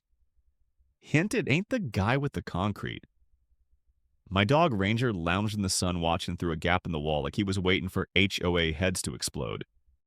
Next day, some old guy from 2 streets over strolls up while I'm power washing the concrete. Jack, I don't care for that woman either, but doing all this might be overkill. I smiled. I'm building on land I own. She's the one who fined me for leaving a shovel on my porch. He nodded and walked off. Didn't say a word, but he gave the wall one hell of a respectful side-eye. Then came the email. Anonymous. No name. Just this, you might own the dirt, but she owns the people. A neighbor. I laughed so loud I startled Ranger. Well, then I told him, time to liberate the people. The next morning, Elliot showed up with a big-ass envelope and a grin. Inside 6 former resident testimonies. The Patels forced out over a pergola color violation. The Martinezes fined for keeping backyard chickens. Miss Jackson denied a garden because of aesthetic conflict. People are starting to remember, Elliot said. Remember who the real problem is. Karen, she went full nuclear. 3 lawsuits in 48 hours. 1 for emotional damages. 1 demanding my wall be dismantled immediately. And 1 against Elliot for inciting community unrest. Elliot didn't blink. She's throwing spaghetti at the wall, hoping something sticks. Thing is, I built the wall, and it's nonstick. People in the neighborhood were buzzing now. HOA's Facebook group started leaking screenshots. I used to think he was just a jerk, but now he's the only one actually protecting this place. Saturday night, I grabbed a spray can and walked out to the wall. Ranger padded along behind me. I found a blank patch of concrete and painted a single line big and bold. This wall is temporary. Tyranny isn't. Pick a side. JM. Karen Delaney doesn't lose. Not in Monopoly, not in yoga class, and definitely not when it comes to her little HOA empire of lawn rule fascism and fear. So when she realized she couldn't tear down my wall or sue me into submission, she called the local goddamn news. Monday morning, Channel 12 rolls up. Beat-up fan local reporter named Wendy and a camera guy who looked hungover enough to still be drunk. Are you Jack Miller? She asked, stepping out like she was about to uncover a meth lab. Unless I died in my sleep and someone else is drinking this coffee, yeah. She gave me the smile. The tight, polished, you're on TV smile. We'd like to ask you a few questions about the situation here in Willow Ridge. Sure, I said, but I'm answering with a beer in one hand and a biscuit in the other, non-negotiable. 10 minutes later, we're filming. They pan across the wall the sarcastic bronze plaques my dog Ranger sleeping next to a sign that reads, Brooks Wall, built with love. Rebar and spite, SD. Last Tuesday, Wendy turns to me, mic in hand. Some residents say you're dividing the community. Lady, the community was already split. I just put concrete in the crack. Karen Delaney says you've created an unsafe environment. Unsafe, I paved a trail. I planted ginkgo trees. Her HOA's the only thing here that smells like rot. Cut to Karen's interview. She's standing in front of the HOA clubhouse like she's campaigning for mayor of Pettyville. We are being harassed. Targeted. This individual has weaponized land ownership. Weaponized land ownership. Jesus, they played it on the 6 o'clock news. Me looking like a chilled-out ex-Marine with a grill and a dream. Karen sweating bullets in 4K. The comment section online, brutal. Next morning, the neighborhood group chat was on fire. Memes of Karen shouting with HOA hell in red Comic Sans. A gif of my dog peeing on the HOA welcome sign. Someone photoshopped me onto a dollar bill that said, In Jack we trust. But then came the real boom, the whistleblower drop. Wednesday night, Elliot calls me. Dude, you better be sitting down. He sends me a zip file. Inside HOA internal records, receipts, emails, bank statements, and, buddy, they were juicy. HOA fees used for Karen's personal Amazon orders. HOA funds paying for her niece's private cheerleading camp. A retaining wall project that got $14,000 in funding never existed. Karen's signature on every single check. We didn't leak it right away. We printed it, bound it, label on the front. HOA Transparency Report brought to you by Jack Concrete. Doesn't lie, Miller. Thursday morning, I delivered one to every porch in Willow Ridge. No speech, no drama, no door knocking. Just a man with a cart full of truth and a stapler. By Friday, the neighborhood turned into a courtroom. Residents demanding open financials. HOA board members ducking calls. Karen holding emergency meetings in her garage. Someone spray-painted "Where's the wall money" Karen on the trail sign. I didn't do it, but damn if I didn't laugh. Saturday, 3 board members resigned. One left a note on the HOA bulletin board I joined to keep the dog poop off the sidewalks. Not to cover fraud. I'm out. Karen. She wasn't done. She filed for something called Emergency HOA Powers Expansion. Basically a last-ditch grab for control. If passed, it would let her. Ban non-members from walking on shared spaces. Fine for inflammatory signage. Temporarily block access to certain properties for community safety translation. She wanted legal permission to shut me down. But for that, she needed a full resident vote. And that vote was scheduled for next Friday night. 1 week, one shot, for Karen to take back the neighborhood, or lose it all. That night, I sat on my porch, beer in hand, rangers snoring by my feet. Looked out at the wall, looked up at the stars, and I said out loud, 7 days, Karen. Better make 'em count. I've seen a lot of stupid in my life. Guy once tried to sue me because his kid tripped on my rebar while trespassing. Another neighbor once blamed my concrete mixer for killing her cat. For the record, it was the highway. Not my fault your cat was suicidal, Brenda. But nothing, and I mean nothing, compares to the sheer Olympic-level stupidity of Karen Delaney thinking she could pull off a power grab in front of a neighborhood that just found out she'd been skimming HOA funds to buy AirPods and scented candles. Here's what she did. She scheduled an emergency community referendum, printed flyers, mailed them, posted them on every tree lamppost and mailbox in Willow Ridge. And the headline, "Vote Yes to Restore Peace and Order to Our Community." Subtext, "Give me total control or I'll throw another tantrum." I read it while sipping whiskey in my lawn chair. Ranger farted. Felt symbolic. Elliot came by that night, flipping through the flyer with a grin. She's going full Caesar. This is her crossing the Rubicon. Nah, I said. This is her stepping on a rake. We had 6 days to prepare, and let me tell you, we didn't waste a second. Step 1. Get the numbers. Elliot pulled up the HOA charter. Turns out Karen couldn't just declare power like she was HOA Napoleon. She needed a 75% resident vote in favor. In person, on paper. Verified by a third-party witness. Thing is, Karen only had about 15 true loyalists left.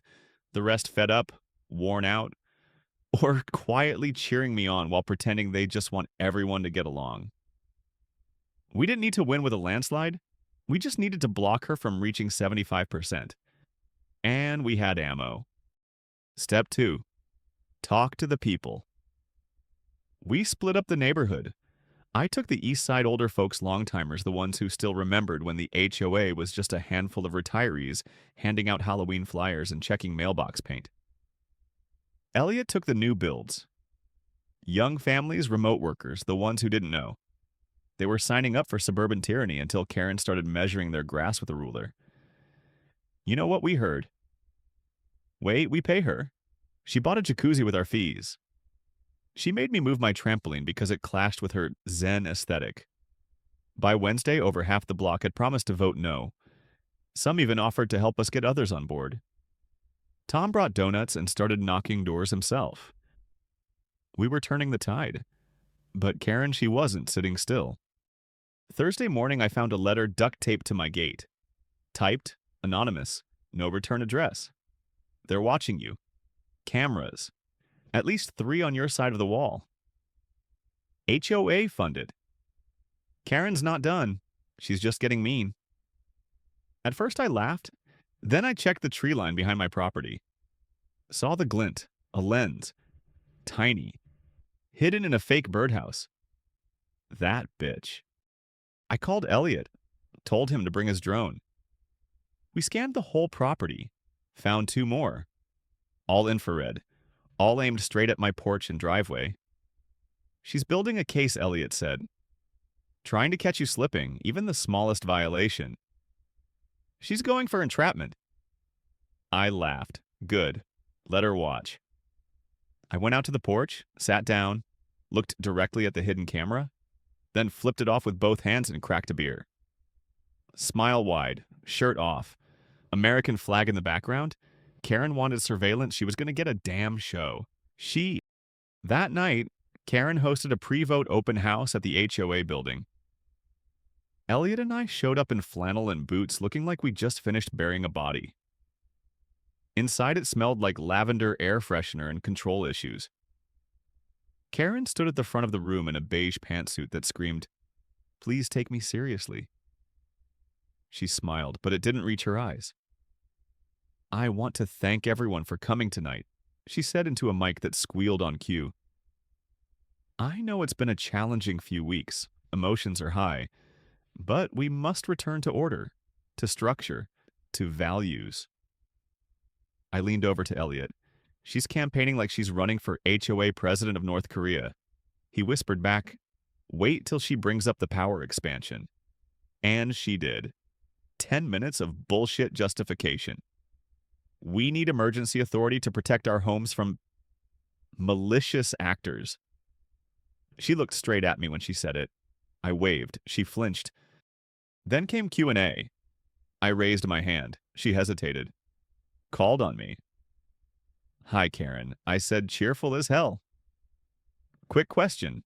How much of the HOA budget went toward your niece's out-of-state cheerleading camp again? Was it $5,000 or 6 dead silence?" A woman in the back choked on her drink. Karen's eye twitched. "That is not relevant?" "Sure it is," I cut in. "You want power? We want answers." "Seems fair." She tried to pivot. Didn't work. A dozen hands shot up. And just like that, the room turned. It wasn't just my war anymore, it was everyone's. After the meeting, I walked outside to a crowd of neighbors, people I barely knew. One of them clapped me on the back. "You're a pain in the ass, Miller, but you're our pain in the ass." I nodded. I'll take it. Back at the cabin, I cracked open a cold one, pulled out the HOA charter, and started highlighting every clause we could use against her. Because Friday was coming fast, and Karen's little fake kingdom was one vote away from crumbling. Friday night, Judgment Day. The emergency community referendum was set to start at 6 p.m. sharp at the HOA clubhouse. Voting required in-person ballots only. No proxies, no email, no Zoom. Karen wanted control so bad she tightened the rules hoping to strangle the resistance. Thing is, she forgot who she was messing with. By 5:15, I was already parked across the street. Fold-out chair, thermos full of bourbon-spiked sweet tea. Ranger next to me wearing a vest that said security. Elliot rolled up with a clipboard, 20 pages of backup, and that look he gets when someone's about to lose a legal war and doesn't even know it yet. "You ready?" he asked. I nodded. I was born for this. Inside, Karen had set the scene like it was a wedding reception. Tablecloths, ballot boxes with gold trim, a slideshow playing softly on a projector that read, "Rebuilding our community together." Translation, "Let me rule you in peace." Board members stood by nervously handing out pens. Karen hovered like a vulture in stilettos. At exactly 6:00, she cleared her throat and tapped the mic. "Tonight we vote not just on policy, but on the future of Willow Ridge." Some people clapped. Most didn't. I leaned over to Elliot. "Let's spring the trap." See, while Karen was printing flyers and counting imaginary allies, we'd been running the numbers. Door by door. One question. Are you voting yes to give Karen emergency power? Or are you done with the bullshit? And tonight we brought receipts, literally. As ballots were being filled out, Elliot stood up. Requested time on the mic. Karen tried to object. The crowd overruled her.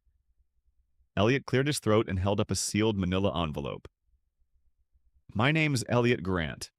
I'm a licensed mediator and property law consultant. And before this vote is finalized, I think the residents of Willow Ridge deserve full transparency. He handed the envelope to the volunteer notary sitting at the front table. This, he said, is a signed affidavit from 2 former HOA board members, under oath, detailing misuse of HOA funds, falsified maintenance logs, and violations of your own community bylaws.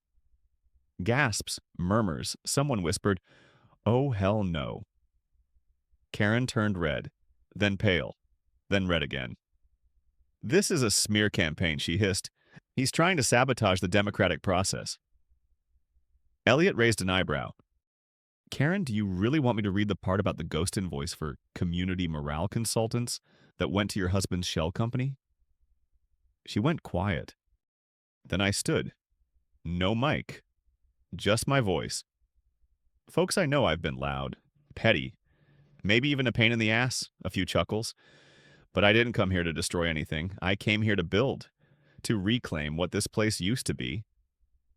Before we started measuring mailbox colors and fining people for having wind chimes, a few heads nodded. "I'm not asking you to trust me." "Hell, I wouldn't. I'm asking you to look around. Are we better off now than we were a year ago?" No one spoke, and that silence, that was the sound of truth landing. Voting resumed. Ballots dropped into the box one by one. Karen stood stiff, hands clenched, like a Vegas gambler watching the dealer count down a bad hand. And when it was done, the notary stood, cleared her throat, held up the results. To pass the resolution, a minimum of 75% of participating households must vote yes. Pause. The final tally is 41% yes, 59% no. Boom. Karen didn't move. Someone clapped, then another. Then the whole goddamn room erupted. She didn't even speak. She just turned heels, clicking face blank, and walked out the side door like she still had somewhere to be. Like maybe if she moved fast enough, the truth wouldn't catch her. Spoiler, it already had. Outside, the air was cool, clean. For the first time in months, the clubhouse didn't feel like a courtroom. It felt like a neighborhood. Tom appeared beside me holding 2 beers. "To the vote," he said. "To the wall," I replied.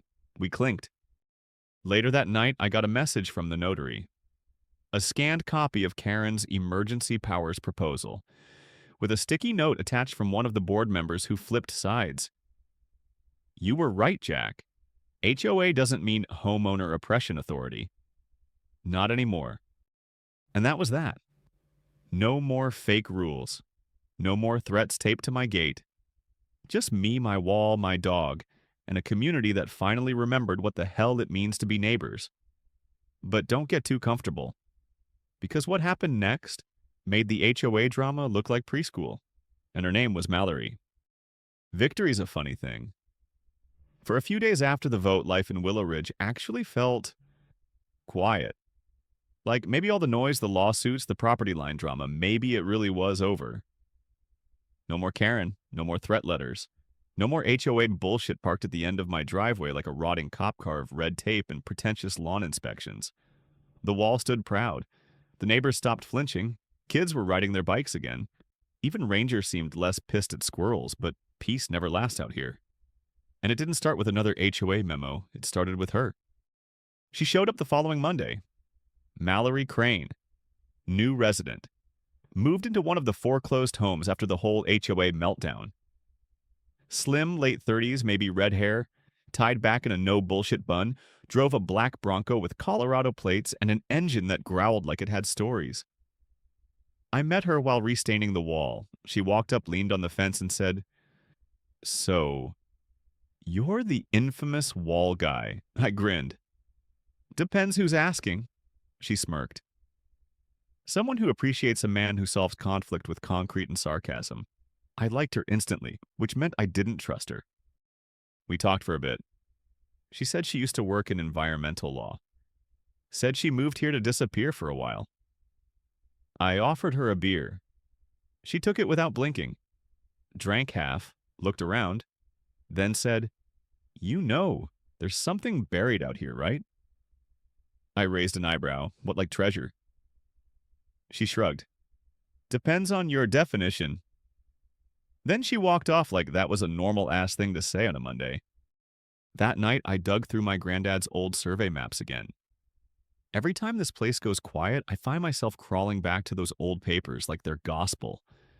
Hand-drawn borders, notes in red ink, little X marks where he'd written stuff like drainage weird here or fence dispute 1993, or my personal favorite, don't trust anyone named Doug.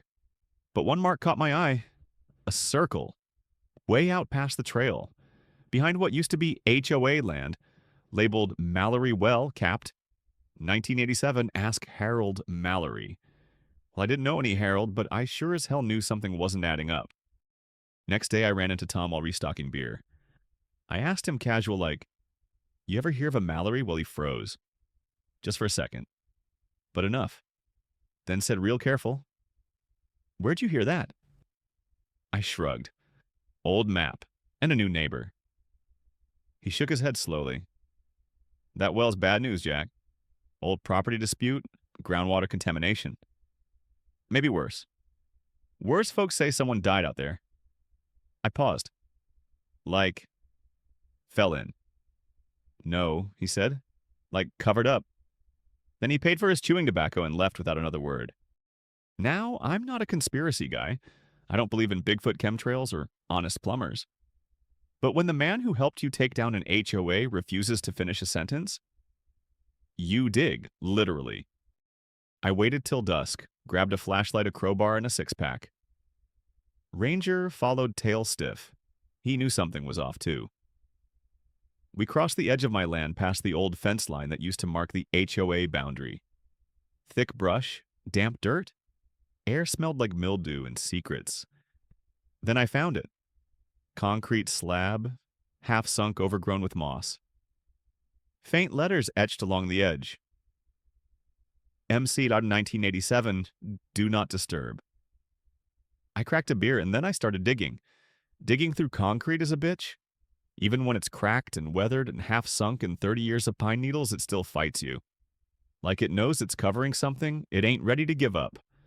I chipped at the slab for hours, sweat pouring back, screaming beer gone warm. Ranger just sat nearby, ears perked, tail low, like he was waiting for something to come out, not go in. Then around midnight, I hit it. A hollow thunk, not metal, not dirt, something else. I dropped to my knees, cleared the debris, and found it. Wood. Old. Rotted. Nailed shut with rusted square heads like it came out of some pioneer horror flick. I pried it open, and I swear to God the second I lifted that lid, the air changed. Heavy. Sour. Like mold and diesel and something dead. Inside, 3 things. A rusted-out thermos, a leather-bound folder, and a Polaroid. I pulled the photo first. It was grainy, warped from moisture, but clear enough to see what mattered. A teenage girl. Pale. Curly hair. Smiling on a dock. The name Emily scribbled in faded ink. The same name from Grandpa's notes. The same name Karen never wanted anyone to say. But this wasn't that Emily. This one, she was younger. Earlier, this wasn't about Karen. This went deeper. I took the folder back to the cabin, poured whiskey, sat down with my boots off and my mind spinning like a busted table saw. Inside the folder were hand-drawn maps, county water reports, property surveys from the late 70s, all with one thing circled in red, the crane line. And then I saw it. A deed. 1979. Ownership of the eastern plot, the land that bordered mine and wrapped around the capped well, transferred from Harold Crane to Henry Brooks, my grandfather. But the signature faked. And badly. Like someone tried to copy it from a check and forgot how the letter H worked. Next to it, a sticky note. In Grandpa's handwriting, he never sold it. Someone forged it. Mallory's family got robbed. I didn't know. Not until after he disappeared. Disappeared, I stared at the name again. Harold Crane. Mallory Crane? Oh, shit. I didn't sleep. Not because I was scared. Because I was pissed. Grandpa built his whole life on concrete honesty and hard labor. He poured foundations like they were gospel, and someone somewhere tried to bury a fraud under his name. I had questions, and I knew exactly who to ask. I found Mallory the next morning on her porch, sipping black coffee and watching the fog burn off the trees like a scene from a true crime show. I didn't sugarcoat it. I found the well, found the box, found the name. She didn't flinch, didn't even blink, just took a slow sip and said, "So now you know." I leaned on the railing. That your family got scammed? That someone forged a land sale and dumped the evidence in a coffin-sized box under 30 years of HOA bullshit? She nodded. That's the nice version. I waited, and then she told me. Back in the 80s, her dad, Harold Crane, owned the last plot the HOA didn't control. He refused to sell. Said he didn't believe in forced communities, fake neighborliness, or rules written by bored white women with clipboards. Sounded like my kind of guy. They offered him buyouts, threats, lawsuits. Then one night in '87, he vanished. Cops said maybe he skipped town. Left a note no one could find. No foul play, no case. But Mallory, she never believed it. And when she came back to town as an adult, she started digging. Quietly, until she hit the same well I just cracked open. Why didn't you tell me earlier? I asked. She looked me dead in the eyes. Because I needed to know if you were one of them, or one of us. Us, the people who don't bend. The ones they try to scare off. She finished her coffee, set the mug down. I think whoever forged that deed still lives here. I think someone on the old HOA board was in on it, and I think your grandfather knew but couldn't prove it. That folder in my hands, it wasn't a mystery, it was a damn handoff. We agreed on one thing: we weren't done. Not even close. The wall was just the beginning. This was the foundation for something bigger. We were going to find out who killed Harold Crane. We were going to expose every dirty signature, every fake transfer, every forced eviction under Karen's old regime. And when we were done, we weren't just taking back land, we were tearing down everything built on the lie. Brick by crooked brick. Victory's a funny thing. For a few days after the vote, life in Willow Ridge actually felt quiet. Like maybe all the noise, the lawsuits, the property line drama, maybe it really was over. No more Karen, no more threat letters, no more HOA bullshit parked at the end of my driveway like a rotting cop car of red tape and pretentious lawn inspections. The wall stood proud. The neighbors stopped flinching. Kids were riding their bikes again. Even rangers seemed less pissed at squirrels, but peace never lasts out here. And it didn't start with another HOA memo. It started with her. She showed up the following Monday. Mallory Crane, new resident. Moved into one of the foreclosed homes after the whole HOA meltdown. Slim, late 30s, maybe red hair tied back in a no-bullshit bun, drove a black Bronco with Colorado plates and an engine that growled like it had stories. I met her while restaining the wall. She walked up, leaned on the fence, and said, "So, you're the infamous wall guy." I grinned. "Depends who's asking," she smirked. Someone who appreciates a man who solves conflict with concrete and sarcasm. I liked her instantly, which meant I didn't trust her. We talked for a bit. She said she used to work in environmental law. Said she moved here to disappear for a while. I offered her a beer. She took it without blinking. Drank half, looked around, then said, "You know there's something buried out here, right?" I raised an eyebrow. "What like treasure?" She shrugged. "Depends on your definition." Then she walked off like that was a normal-ass thing to say on a Monday. That night, I dug through my granddad's old survey maps again. Every time this place goes quiet, I find myself crawling back to those old papers like they're gospel. Hand-drawn borders, notes in red ink, little X marks where he'd written stuff like drainage weird here or fence dispute 1993 or my personal favorite, don't trust anyone named Doug. But one mark caught my eye. A circle way out past the trail. Behind what used to be HOA land, labeled Mallory Well, capped 1987. Ask Harold Mallory. Well, I didn't know any Harold, but I sure as hell knew something wasn't adding up. Next day, I ran into Tom while restocking beer. I asked him casual like, "You ever hear of a Mallory?" Well, he froze. Just for a second, but enough. Then said, real careful, "Where'd you hear that?" I shrugged. Old map. And a new neighbor. He shook his head slowly. That well's bad news, Jack. Old property dispute. Groundwater contamination. Maybe worse. Worse folks say someone died out there. I paused. Like, fell in. No, he said. Like, covered up. Then he paid for his chewing tobacco and left without another word. Now, I'm not a conspiracy guy. I don't believe in Bigfoot chemtrails or honest plumbers. But when the man who helped you take down an HOA refuses to finish a sentence, you dig, literally. I waited till dusk. Grabbed a flashlight, a crowbar, and a six-pack. Ranger followed tailstiff. He knew something was off too. We crossed the edge of my land past the old fence line that used to mark the HOA boundary. Thick brush, damp dirt. Air smelled like mildew and secrets. Then I found it. Concrete slab. Half-sunk, overgrown with moss. Faint letters etched along the edge. Thiamanabonamon, 1987, do not disturb. I cracked a beer, and then I started digging. Digging through concrete is a bitch. Even when it's cracked and weathered and half-sunk in 30 years of pine needles, it still fights you. Like it knows it's covering something it ain't ready to give up. I chipped at the slab for hours.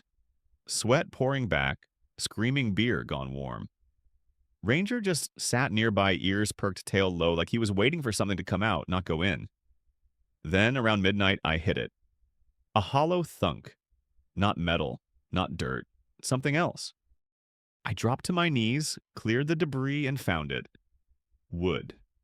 Old, rotted. Nailed shut with rusted square heads like it came out of some pioneer horror flick. I pried it open, and I swear to God the second I lifted that lid, the air changed. Heavy. Sour like mold and diesel in something dead. Inside 3 things. A rusted-out thermos, a leather-bound folder, and a Polaroid. I pulled the photo first. It was grainy, warped from moisture, but clear enough to see what mattered. A teenage girl. Pale. Curly hair, smiling on a dock. The name Emily scribbled in faded ink. The same name from Grandpa's notes. The same name Karen never wanted anyone to say. But this wasn't that Emily. This one, she was younger. Earlier. This wasn't about Karen. This went deeper. I took the folder back to the cabin, poured whiskey, sat down with my boots off and my mind spinning like a busted table saw.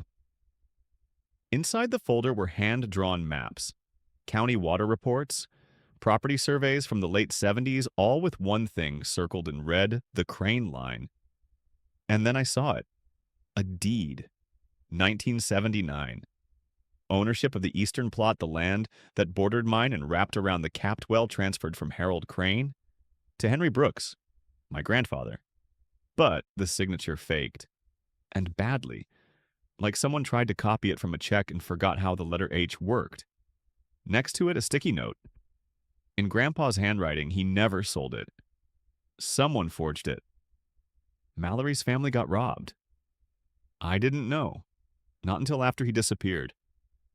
Disappeared, I stared at the name again. Harold Crane. Mallory Crane. Oh shit.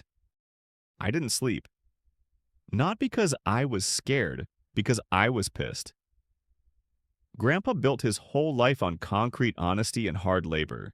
He poured foundations like they were gospel, and someone somewhere tried to bury a fraud under his name. I had questions, and I knew exactly who to ask. I found Mallory the next morning on her porch, sipping black coffee and watching the fog burn off the trees like a scene from a true crime show. I didn't sugarcoat it. I found the well, found the box, found the name. She didn't flinch, didn't even blink, just took a slow sip and said, "So now you know." I leaned on the railing. That your family got scammed? That someone forged a land sale and dumped the evidence in a coffin-sized box under 30 years of HOA bullshit? She nodded. That's the nice version. I waited, and then she told me. And then, back in the 80s, her dad, Harold Crane, owned the last plot the HOA didn't control. He refused to sell, said he didn't believe in forced communities, fake neighborliness, or rules written by bored white women with clipboards.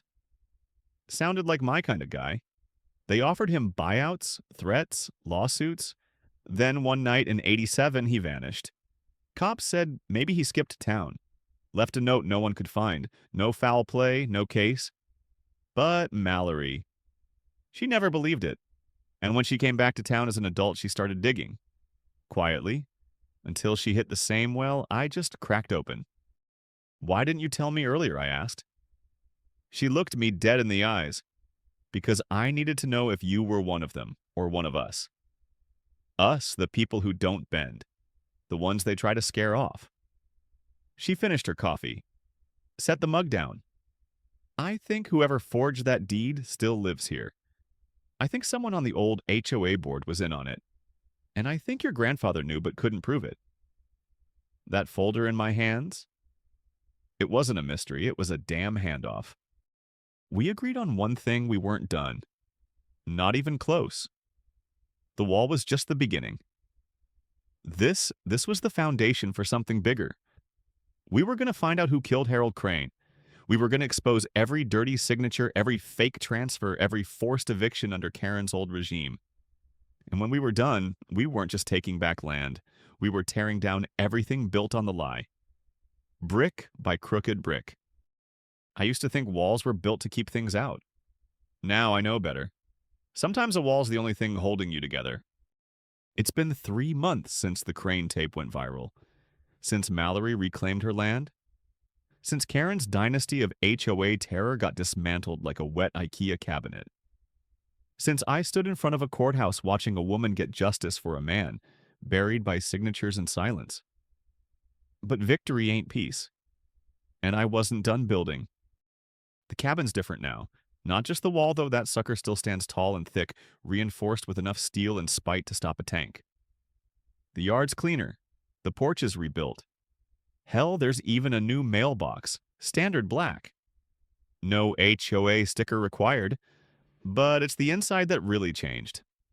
Where Grandpa's tools used to hang, there's now a framed map. Original property lines Harold's land marked bold in red. Right next to it, a blown-up still from the tape. Harold mid-sentence eyes burning. Underneath it, carved into wood. You can bury the man, but not the truth. That's not a quote. That's a fucking mission. Mallory stops by most mornings. She's cleared half the old trail, opened up the Crane land for wildlife rehab and community gardens. She even hired a couple local teens to help. One of them's a punk kid named Felix, who tried to egg my wall once. Now he runs mulch deliveries. I told him, you throw anything at my wall again, I'm pouring concrete in your shoes. He laughed. I didn't.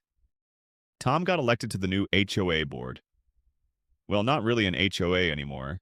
They voted to rename it the Neighborhood Commons Council, and the first motion they passed burned the old bylaws. Literally. They threw a bonfire. People brought lawn chairs, hot dogs, folding tables. I brought a bottle of Grandpa's bootleg whiskey and a stack of violation notices I'd saved just for the occasion. One by one, we fed the fire. Driveway too long. Burn. Unauthorized holiday lights. Burn. Visual disharmony. Burn that bitch twice. The last one I threw in said Jack Miller. Final warning. Goddamn right it was. But peace is a slippery son of a bitch. You don't keep it by sitting still. You build it. And building means picking up a hammer even when your hands still shake from the last war. So that's what I did. I turned the far end of the property into a workshop. Concrete, wood, power tools, welding rig. Called it Brooks and Crane Restoration. No website, no business cards. Just word of mouth and the smell of sawdust. And people came. Folks tired of paying $2,000 to fix a fence. Young bucks who wanted to learn something that didn't require Wi-Fi. Old-timers who missed the sound of a circular saw. We didn't just build benches and patios. We built pride. And pride don't need a permit. One Saturday, Mallory handed me a letter. No envelope. Just folded paper and a small brass key. I opened it. Recognized the handwriting instantly. Grandpa. Jack, if you're reading this, it means you did it. You found the well. You found the truth. I'm proud of you even if I can't say it out loud. Never was good at that. But there's one more thing. Under the note was a property receipt. A tiny lot downtown, zoned commercial, dirt cheap. I stared at it. What the hell is this? Mallory smiled. Check the back. I flipped it. More handwriting. This is where the old community hall used to be. Before the HOA bulldozed it for modernization. I bought the land before I died. Figured someday someone would want to put something better there. He was right. A month later, construction started. Locals showed up with tools. A biker gang brought scaffolding. One of the Patel boys drove up with a truck full of recycled lumber and a radio blasting Bruce Springsteen. We didn't have plans, or permits, or even a name. But we had purpose, and purpose builds faster than blueprints. We finished it in 8 weeks. Wide porch, open beams, indoor workshop, outdoor pit grill, chalkboard wall that said, "This is what community looks like." The night we opened, the entire goddamn neighborhood showed up. Even the Jacksons, the first family Karen ever drove out, came back for the night. Kids ran barefoot through gravel.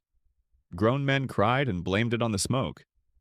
Felix gave a speech and called me the concrete bastard who taught me how to work. Tom called me a legend with a circular saw and unresolved trauma. Mallory just raised her glass. To Jack, she said, "The man who built the wall that tore the old world down." I didn't speak. Didn't need to.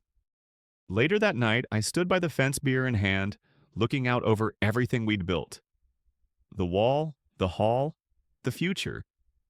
And for the first time in years, I didn't feel like I was guarding something. I felt like I was part of something. My phone buzzed. Unknown number. Just 5 words: you helped take down Willow Ridge. Can you help us next? I stared at it, then smiled, cracked another beer, and whispered to the trees. Looks like we're going to need more concrete. So yeah, all that over a goddamn dog walk. That's how it starts. One bullshit fine. One smug smile. One clipboard too many. And before you know it, you're knee-deep in red tape and HOA fuckery, wondering when the hell your neighborhood turned into North Korea with picket fences. But here's the thing: they only win if you stay quiet. They count on that. You raise your voice, dig up the truth, swing a little concrete justice. Suddenly their kingdom starts cracking. And if your HOA's got a Karen in charge, you better document everything, because one day you'll need to fight fire with footage. This is Jack, and this story, just one file in a long, nasty drawer we call the HOA Karen Files. Like, subscribe, or don't. But if your HOA ever drops a fine on you for having a fucking garden gnome, you'll wish you had us in your corner.